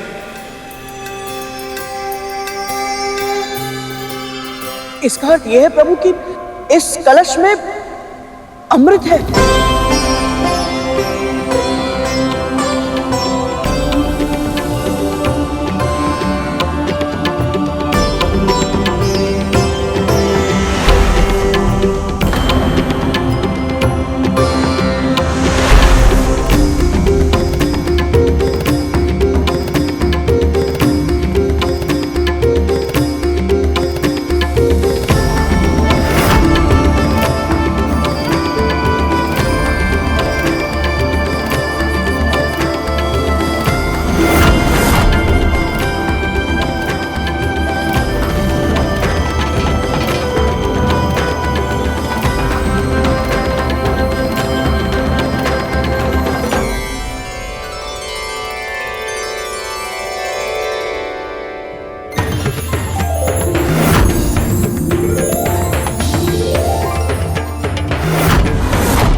बहुत बहुत बधाई हो। एक दूसरे के घोषित शत्रु होने के बाद भी आप सभी देवताओं और दानवों ने संधि की कठिन से कठिनतम चुनौतियों का सामना किया और अपने तन, मन तथा आत्मा तक का बल लगाकर क्षीर सागर के मंथन जैसे महान कार्य को संपन्न किया। असंभव को संभव कर दिखाया है आप सबने। जो अकल्पनीय था उसे घटित होने पर विवश कर दिया है और अब आप सब संसार का अमृत प्राप्त करने के बहुत ही निकट पहुंच चुके हैं।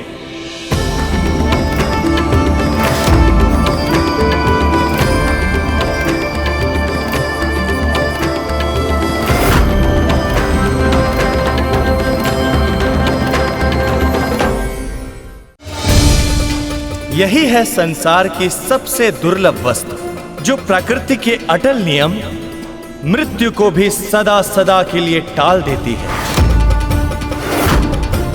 रुकिए, मैं जानता हूं आप सब ने इसे पाने के लिए बहुत श्रम किया है, पर यह अमृत केवल उसे ही मिल सकता है जिसके लिए विधाता ने निर्धारित किया है।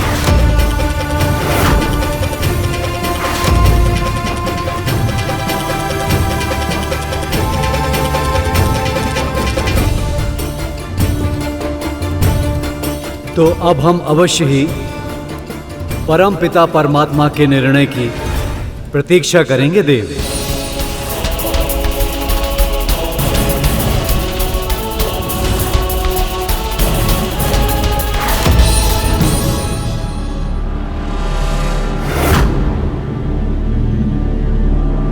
देव धन्वंतरी, आपने इतने वर्षों तक इस अमृत को संभाल कर रखा, इसकी रक्षा की, और आज हम सबके लिए इसे यहां लेकर आए हैं। मैं सभी असुरों की ओर से आपके पांव छूकर आपको धन्यवाद देना चाहता हूं।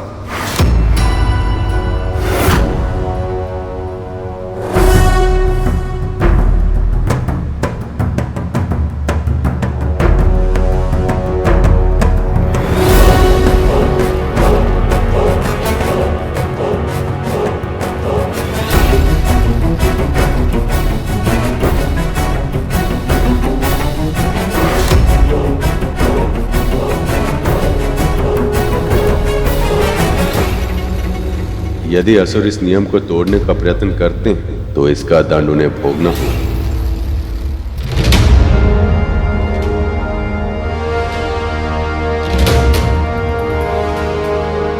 असुर के मस्तिष्क में जरूर कुछ विकट चल रहा है।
अद्भुत।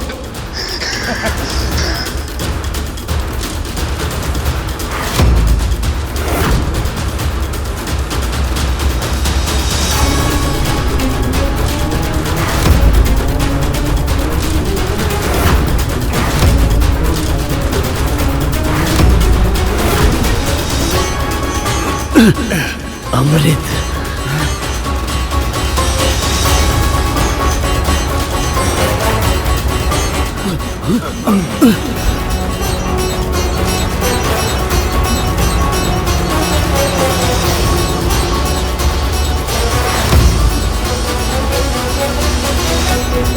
विनाश काले विपरीत बुद्धि।